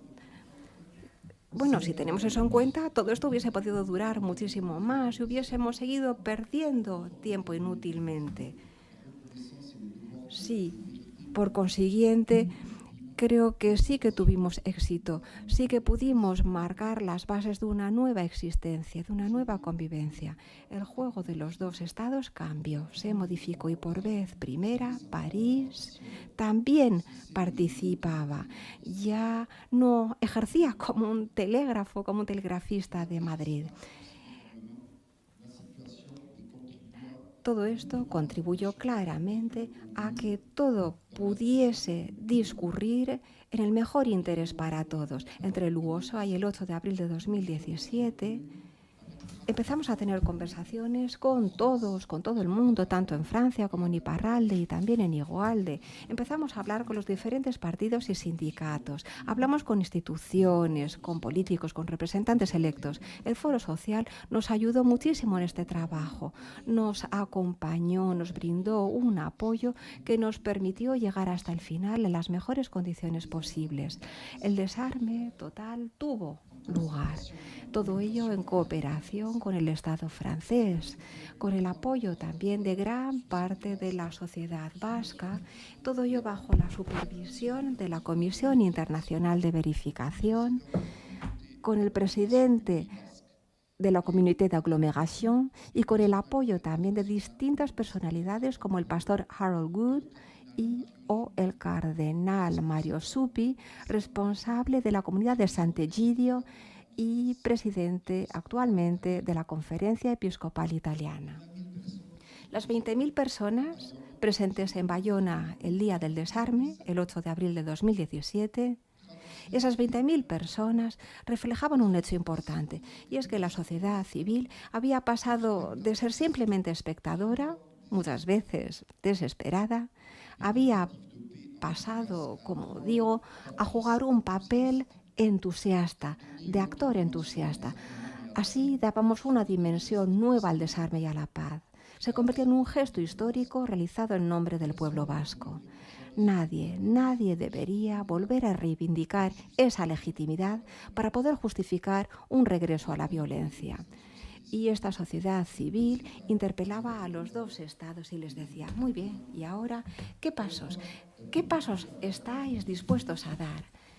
¿Qué pasos están dispuestos a dar para poder contribuir a avanzar hacia esa paz global y duradera que reclama el pueblo vasco? En julio de 2017, entre el gobierno francés y una representación de Iparralde, integrada por cargos electos por el presidente de la Comunidad de la Aglomeración del País Vasco, junto con Baque Bidea y con los artesanos de la paz, en aquel momento se creó el primer marco oficial de trabajo sobre la cuestión de los presos vascos. Bien, así empezó a darse una primera respuesta positiva, aunque insuficiente, creo yo. Una respuesta a todas estas cuestiones planteadas por la sociedad civil desde el año 2017. Después se dieron más pasos, porque nadie puede creer que la perspectiva de los presos vascos, encarcelados hasta el año 2040, algunos de ellos o incluso más, en un estado en el que ciertos responsables del GAL, condenados a 75 años de cárcel, han sido ya liberados, puestos en libertad al cabo de solamente 3 o 4 años. Nadie puede creer, como digo, que una perspectiva como esta pueda alimentar cualquier otra cosa que no sea un sentimiento de injusticia y de resentimiento del que nadie saldrá ganando.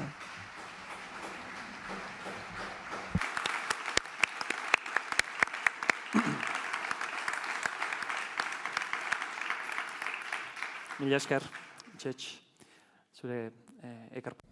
Muchas gracias. Muchísimas gracias, Txetx, por esa aportación y por compartir tu experiencia. Adelante, Txemi. De memoria, ¿verdad? Que se ha desarrollado en Nafarroa. Sí. Tuya es la palabra, Ser. Pero voy a hablar algo más que de Navarra porque como es el sexto y último foro social, pues quería hacer un resumen de lo que era todo el eje de memoria y por cuestiones de espacio pues me voy a limitar a lo fundamental. Entonces, como os decía, me corresponde hacer un balance del trabajo realizado durante estos años para impulsar la construcción de una memoria crítica inclusiva que respete todos los relatos y que permita superar la todavía existente batalla del relato. Y para no excederme en el tiempo, que ya veo que vamos un poco justos, pues me lo había traído por escrito, que creo que agiliza.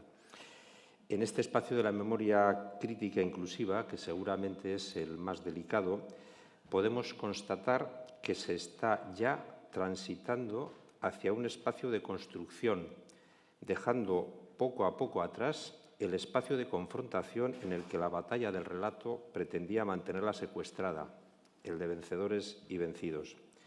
En un primer momento me detendré en resumir los avances que se han dado desde que el Foro Social Permanente inició su andadura, así como las tareas que, a nuestro parecer, quedan pendientes. En un segundo momento compartiré de manera breve las 10 recomendaciones que presentamos en Donosti el 17 de diciembre del 2022 y finalmente haré un ligero recorrido para explicar cómo llegamos a dichas recomendaciones. En el primer apartado de los avances yo destacaría 5 fundamentalmente. Primero, el impulso del relato único está agotado. De puertas para adentro, todos los agentes reconocen que la memoria deberá ser poliédrica y de puertas para afuera se empiezan ya a ver las señales. Quizá la más relevante, que ya se comentó ayer en Iruña, es el documento Begiradak, promovido por el Gobierno vasco y redactado por 3 víctimas y por 3 historiadores, en el que personas tan diversas coinciden en que no nos vamos a poner de acuerdo en el por qué ocurrió. Segundo avance, la memoria debe ser inclusiva. Las exclusiones son semilla de futuros conflictos. Tercer avance, es difícil analizar el pasado con la mirada del presente y para ello es necesario analizar el contexto en el que se produjeron los hechos. Cuarto avance, todos los relatos deben poder expresarse, pero la línea roja es que la mirada sea crítica con lo ocurrido y con la responsabilidad de cada cual. No son aceptables los relatos autojustificativos, como estamos viendo recientemente. Y un último avance, no es lo mismo relato que la memoria o que la historia. Y lograr diferenciar estos conceptos nos ayudará a dar pasos más decisivos. En cuanto a las tareas pendientes, fundamentalmente destacaría 3 en este eje de memoria. Primera, que corresponde hacerlo a nuestra generación y no dejar esta cuestión sin resolver a las venideras. Segunda tarea pendiente, tenemos un riesgo claro que es el de la desmemoria. Este riesgo está siendo alimentado con la manera en la que se está tratando públicamente esta cuestión. La crispación en torno a la batalla del relato genera hartazgo en la sociedad. Ni podemos pasar página demasiado rápido, ni podemos quedarnos en los parámetros que la batalla del relato quiere imponer. Una tercera tarea pendiente es que somos una sociedad en transición y, aunque no nos vamos a poner de acuerdo en el por qué ocurrió, sí debemos sentar las bases del futuro común al que queremos ir. Es obvio que no existe todavía un marco de resolución y este depende no tanto de nuestras recomendaciones, sino de la voluntad política de los partidos políticos para consensuar unos mínimos. En este sentido, el ciclo electoral, tal y como se comentó ayer, no nos ayuda. Sin olvidar que existen algunos agentes que en este terreno están haciendo una verdadera función de lobby con el fin de condicionar este marco de resolución que ya empieza a definirse. Y en lo negativo, pues señalar la influencia que tiene en esta cuestión la peligrosa polarización del debate político en Madrid y la utilización que se hace de ello. La segunda parte de mi exposición era ver las recomendaciones que hicimos en Donostia el 17 de diciembre del 2022. Primera, la escucha debe ser el punto de partida para construir la memoria. Recomendamos escucharnos con apertura de mente, con respeto y atención, conscientes de la importancia del diálogo sincero. Segunda, la necesidad de construir memorias para la paz y no relatos de guerra. Recomendamos que se destierre cualquier intención de imponer un relato único que, como hemos constatado, genera nuevos espacios de crispación social y política y más en tiempos de una peligrosa polarización del debate político. Tercera recomendación, la memoria debe ser poliédrica, una suma de memorias individuales y colectivas. Recomendamos, por tanto, velar porque se reconozca y respete esta suma de memorias individuales y colectivas. Los diversos microrrelatos deberían ser las principales aportaciones a una pluralidad de memorias. Cuarta, la memoria debe ser autocrítica. Recomendamos que para ser efectivas como garantías de no repetición, estas memorias, tejidas de baño y sufrimiento, de hechos y consecuencias personales, incluyan una actitud autocrítica que no deje de lado ningún hecho. Quinta, la memoria no debe obviar el contexto. Recomendamos que se puedan analizar los actos de daño, sus consecuencias, el dolor causado en los contextos en que sucedieron, sin que ello implique de ninguna manera que sean justificables. Sexta, la memoria debe ser inclusiva. Recomendamos poner empeño en un relato inclusivo que narre lo sucedido, garantizando que todos los hechos y las diversas miradas estén incluidos, de tal forma que quien acceda a este relato tenga todos los elementos para formar su opinión y pueda contribuir activamente a sentar las bases de la no repetición. Séptima, la memoria no debe ser confundida con la historia ni con el relato. Recomendamos, desde la experiencia acumulada durante los últimos años de trabajo en la materia, diferenciar la memoria y la historia del relato. Octava, la memoria se construye de una forma dialógica. Recomendamos, por tanto, impulsar procesos de encuentro entre diferentes que ayuden a consolidar el diálogo como una práctica cotidiana en sociedades en conflicto para aprender a relacionarnos en la diversidad. Novena, las víctimas deben estar en el centro de las políticas de memoria. Recomendamos que las víctimas, todas las víctimas, estén en el centro de las políticas de memoria y de los procesos que la vayan elaborando. Y décima, el objetivo de la memoria debe ser sentar las bases de no repetición. Recomendamos que garantizar estos derechos sea, asimismo, un eje de la memoria que, como sociedad, vayamos construyendo hacia la convivencia democrática. Y, finalmente, me parece interesante comentar brevemente cómo hemos llegado a estas recomendaciones. Un primer impulso se dio en octubre del 2020, cuando iniciamos un proceso de debate colectivo y participativo para llevar a cabo una reflexión ambiciosa sobre diferentes cuestiones que denominamos compromiso social por la construcción de la convivencia democrática. Y una de ellas era reflexionar sobre cómo afrontar el legado del pasado y las graves consecuencias humanas del reciente ciclo de violencias para que las futuras generaciones no queden presas del mismo ni de sus consecuencias. Dicho proceso finalizó un año después, en noviembre del 2021, y lo articulamos a través de más de 30 artículos de opinión, 8 mesas redondas, un buzón abierto para recibir aportaciones, numerosas reuniones con agentes sociales y presentación de conclusiones con la invitación de Ernesto Samper, expresidente de Colombia. Todo este trabajo, como recordaréis, lo recogimos en el llamado Libro del Proceso. Otro momento, ya lo has comentado, pero por cuestiones de espacio no me voy a detener, es los encuentros en el Parlamento Foral de Navarra, en la sede de la Soberanía Popular. El 2016 fue cuando se constituyó el Foro Social Permanente y la primera intervención pública fue allá, queriendo significar la importancia del escenario, ¿no? Y que las instituciones lo reconocieran. Por cuestiones de tiempo no me voy a detener, ya lo habéis comentado un poquitín. Y continúo en los hitos. Otro fue el de los diálogos improbables, que también se ha mencionado, ¿no? El objetivo de esta dinámica era aportar a un diálogo sosegado que determinara un nuevo marco de debate que, respetando todos los relatos, fuera capaz de aportar en esta difícil cuestión. Se han celebrado 6 encuentros con la participación de personas con experiencias y vivencias diferentes, en algunos casos opuestas, que han dialogado sobre lo acontecido y el futuro. En una primera fase quisimos aprender de experiencias internacionales. La primera fue con excombatientes de Boko Haram en Camerún y tras la guerra civil en el Líbano. La segunda, mediante el diálogo entre un excombatiente de las FARC y un capitán de navío retirado de la Armada Nacional de Colombia. Y la tercera, entre un exvoluntario del IRA, un exmiembro del RUC, Policía de Irlanda del Norte, y un exmiembro de la Armada de Gran Bretaña.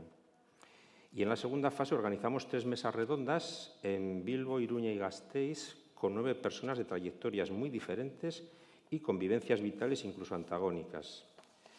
Y un tercer proceso que queremos poner en valor ha sido el de los diálogos discretos. Un proceso de diálogos y encuentros discretos en los que han participado desde personas que fueron de ETA a activistas por la paz, tanto en aquellos años como actualmente, así como sindicalistas, feministas, académicas o personas que tuvieron responsabilidades institucionales en este ámbito. El primero de ellos, que lo denominamos Foro de Relatos, se desarrolló en la Comunidad Autónoma Vasca con un grupo de 11 personas, facilitado por Nerea Bilbatua, de la ONG británica Conciliation Resources. En esta ocasión les pilló por medio la pandemia del COVID y tuvieron que desarrollar la mayor parte del proceso de diálogo a través de reuniones virtuales. El grupo, al concluir, decidió no hacer pública su experiencia y el 31 de mayo de 2022, Nerea Bilbatua, la dinamizadora, y Eneco Calle, del Foro Social, escribieron un artículo centrado en su experiencia acompañando este proceso, en el que hacían una modesta devolución de sus aprendizajes. El segundo y más reciente, denominado Diálogo de Memorias, se ha desarrollado en Iruña durante 13 meses, con un grupo inicial de 12 personas y que por diferentes motivos, familiares, de salud, etcétera, se quedó finalmente en 9. En esta ocasión el facilitador ha sido Íñigo Retolaza, de Gernika Gogoratuz, y a diferencia del de la Comunidad Autónoma Vasca, el grupo decidió compartir su rica experiencia mediante una comparecencia en la Comisión de Relaciones Ciudadanas del Parlamento de Navarra el 30 de noviembre del 2022 y a través de una extensa entrevista al Diario de Noticias de Navarra que se publicó el 4 de diciembre.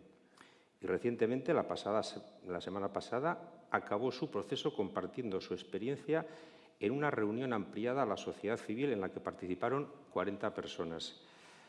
Aunque la invitación era muy personal, este último proceso del que he sido testigo privilegiado daría para toda una conferencia y por cuestión de tiempo lo dejo si luego hay algún rato para el diálogo.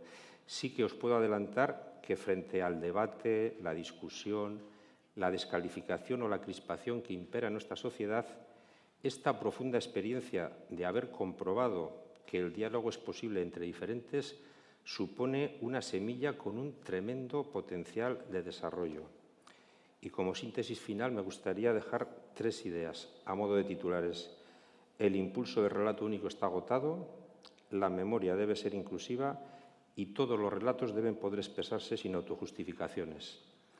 Con los avances realizados que os he mencionado y las tareas pendientes, la pregunta que nos queda, ¿es este un campamento base suficiente para que podamos afrontar el futuro?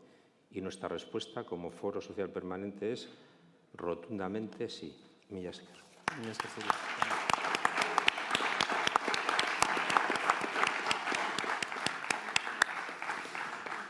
Bueno, eta, orain, Mariluz, zurea da hitza. Bai, konta iguzu, ea nolakoa izan da. Mariluz, ¿nos puedes contar cuál ha sido la experiencia desde el grupo de trabajo feminista del Foro Social Permanente? Bueno, voy a hablar en nombre del Foro Social Permanente y su grupo de trabajo feminista. Aquí tenemos a varios compañeros y compañeras presentes. Muy buenos días a todos y todas. Creamos en 2017 nuestro grupo de trabajo. Al principio se llamó Gogoetabide, pero nosotros lo hemos llamado Grupo de Trabajo Feminista o Grupo de Trabajo de Género. En primer lugar, quiero dejar bien claro que nuestra labor de construcción de paz no partió desde cero. Nuestra labor se inserta en una genealogía doble en la que el colectivo feminista ya llevaba muchísimos años trabajando, pero de forma colectiva se genera la plataforma AOCHAC y este fue el primer paso de esa genealogía en nuestro caso, y además la UPV en 2016 promovió EHU Gune, que es un espacio también plural para este tipo de trabajo, y también surgió la iniciativa Kalera Kalera, que fue también muy importante. Por tanto, diferentes organismos han trabajado con AINCO, como por ejemplo EGOA, Bilgune Feminista, Emakunde, Argitus y también Mugari Gabe, entidades que han celebrado muchas iniciativas. Nos situamos dentro de esa genealogía. Por tanto, estamos agradecidos al Foro Social porque le debemos mucho. Nos pusimos manos a la obra gracias al Foro Social en gran medida. Nuestra labor ha sido feminista, pero desde el punto de vista del género, en el Foro Social se han acometido también otras tareas. ¿Cuál ha sido nuestro objetivo? Ha sido doble. Por un lado, lo que hemos hecho es participar en la actividad del Foro Social y aportar nuestro granito de arena. Por otro lado, y esto para nosotras ha sido muy, muy importante, nuestra labor ha sido ejercer de puente con la actividad, con el activismo feminista en Euskal Herria. Nuestra labor era incorporar la perspectiva feminista en la resolución del conflicto vasco, en la construcción del proceso de paz. En algunos sectores ya existía este puente, en otros no, por tanto ha sido una labor importante. Hemos trabajado personas de diferentes proveniencias que participamos e militamos en diferentes tipos de organismos, y nuestra primera acción fue celebrar un evento en 2017 de Yo sí te creo. Se celebró en Solocoeche, en Bilbao, y tuvo bastante éxito, sobre todo en el sector del feminismo. Y es ahí donde marcamos cuál sería nuestro recorrido y nuestro rumbo. Y en aquel momento nos propusimos abordar el tema de todo tipo de las violencias que se están produciendo, ponerlas al mismo nivel, plantearlas en la misma mesa. Hablamos de la violencia sexual, de la tortura, de la violencia de género, y ahí contamos con una serie de testigos y de representantes que nos ofrecieron su testimonio, y a partir de ahí siempre hemos tenido dos ejes.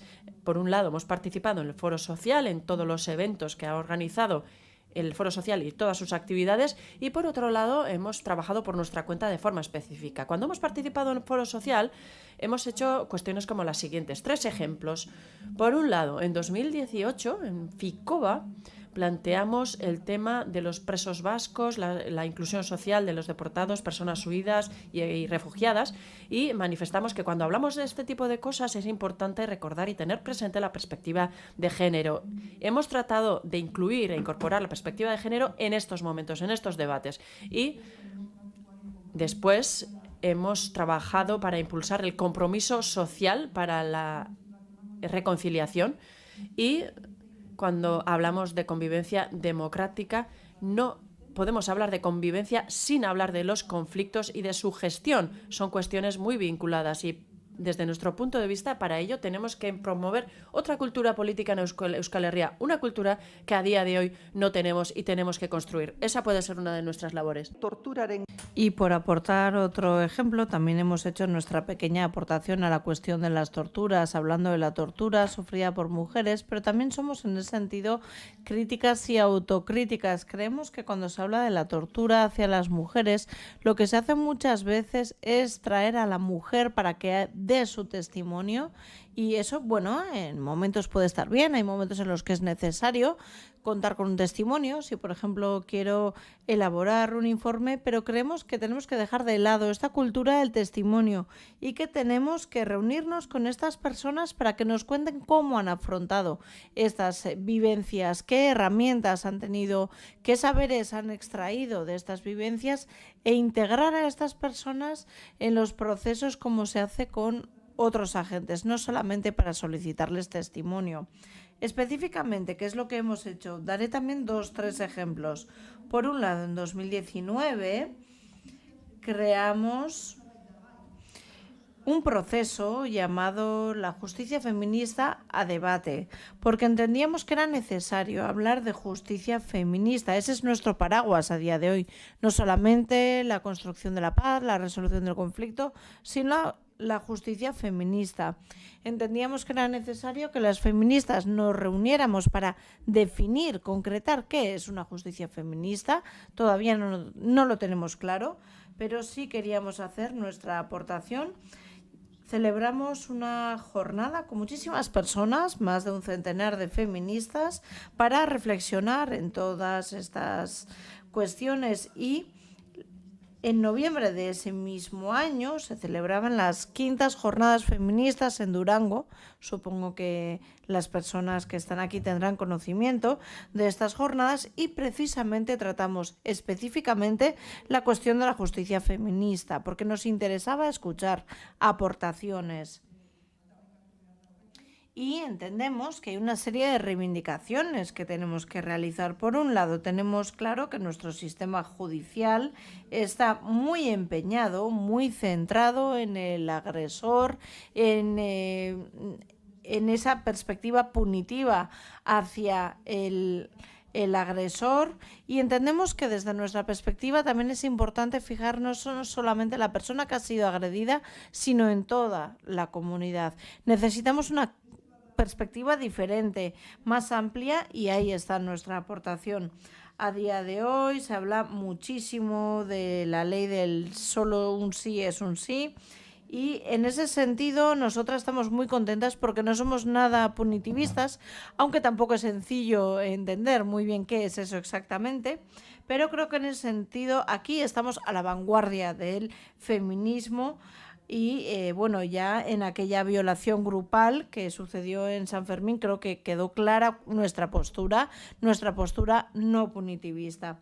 Cuando hablamos de justicia entendemos que se debe implicar a toda la comunidad, y otro de los marcos de nuestro trabajo ha sido el siguiente. Hemos definido que es importante comparar dentro del contexto del conflicto vasco y de las violencias que se dan dentro del feminismo, que se haga una comparativa de esas violencias, de esas injusticias. Hemos realizado ese ejercicio, esa comparativa, y ha sido muy fructífero para comprobar esos argumentos, esas posturas que tenemos en un caso y en el otro, a menudo contradictorios, a menudo lo que se propone para un caso contradice lo que proponemos para el otro. Entendemos que ha sido interesante y enriquecedor para el movimiento feminista, pero también desde una perspectiva social puede ser interesante hacer un ejercicio similar. También, cuando llegaba la pandemia, nos planteamos qué podíamos hacer en ese nuevo contexto, y lo que decidimos fue abordar un análisis de caso. Entendemos que aquí tenemos muchísima experiencia sobre el abordaje de casos, tenemos protocolos por doquier y tenemos muchísimas pautas establecidas. Lo que veíamos que faltaba era hacer una comparativa, extraer un nuevo modelo de todo lo que tenemos. Es un trabajo que aún no hemos finalizado, pero que está en marcha. Analizamos 3 casos muy diferentes entre sí, de diferentes contextos, algunos más relacionados con el conflicto político, otros más con la violencia sexual. Ha sido un proceso muy interesante para nosotras. Damos más importancia a los procesos que a los eventos públicos por nuestra parte, y ese proceso ha estado ahí. Para poder transmitir una idea de lo que se ha hecho, entendemos que hay un momento en el que termina el castigo o la pena para el agresor. ¿Cómo integramos, cómo resocializamos a esta persona? Son cuestiones que entendemos que hay que tratar, que hay que trabajar. Nosotras hemos hecho nuestra reflexión con conclusiones que creo que son interesantes y que tienen también la influencia de este trabajo que estamos haciendo de la comparativa entre casos. También hemos impulsado procesos en algunas comarcas de Euskal Herria, hemos colaborado con otras zonas también, y a partir de 2022, ¿qué es lo que hemos estado haciendo? Bueno, pues ahí estamos y somos muy conscientes de cuánto ha cambiado el contexto, no solamente en cuanto al conflicto, sino también en cuanto al feminismo. Ahora el feminismo está muy centrado en el tema de los cuidados, en el racismo, y ahí ha habido un cambio y entendemos que todavía pues es importante no dejar de lado todos estos temas que hemos estado trabajando desde el Foro Social. El balance yo creo que es positivo, y yo creo que cuando a una feminista se le pide que se integre, que participe en un proceso mixto, parece que casi siempre nos quedamos como algo paralelo, ¿no? Algo que es como un plus, y no sé, igual es un poco en lo que solemos integrarnos, ¿no? Somos casi como algo accesorio a ese suelo común, ¿no? Y parece que el feminismo no llega a marcar una condición para todo el proyecto, ¿no? A condicionarlo. Es un balance agridulce el que realizamos, porque quizás no se consigue esa transversalidad, pero en cualquier caso sí que hemos avanzado y seguiremos haciendo este trabajo, porque la simiente de la justicia feminista ya está dentro del movimiento feminista en Euskal Herria, y sabemos que es difícil implicar a toda la sociedad, implicar a todos los agentes desde una visión feminista, pero seguiremos con nuestro trabajo, y gracias al foro por esta oportunidad de trabajo.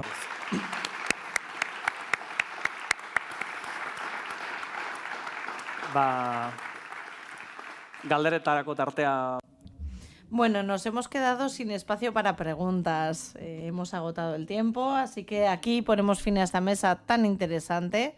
Sí que por mi parte me gustaría comentar que hemos podido ver el trabajo que se ha realizado desde los diferentes ámbitos del Foro Social, pero que detrás de este trabajo hay personas muy comprometidas, que han sabido trabajar la empatía, ponerse en la piel del otro, trabajar de formas múltiples, diversas, y que han hecho su aportación.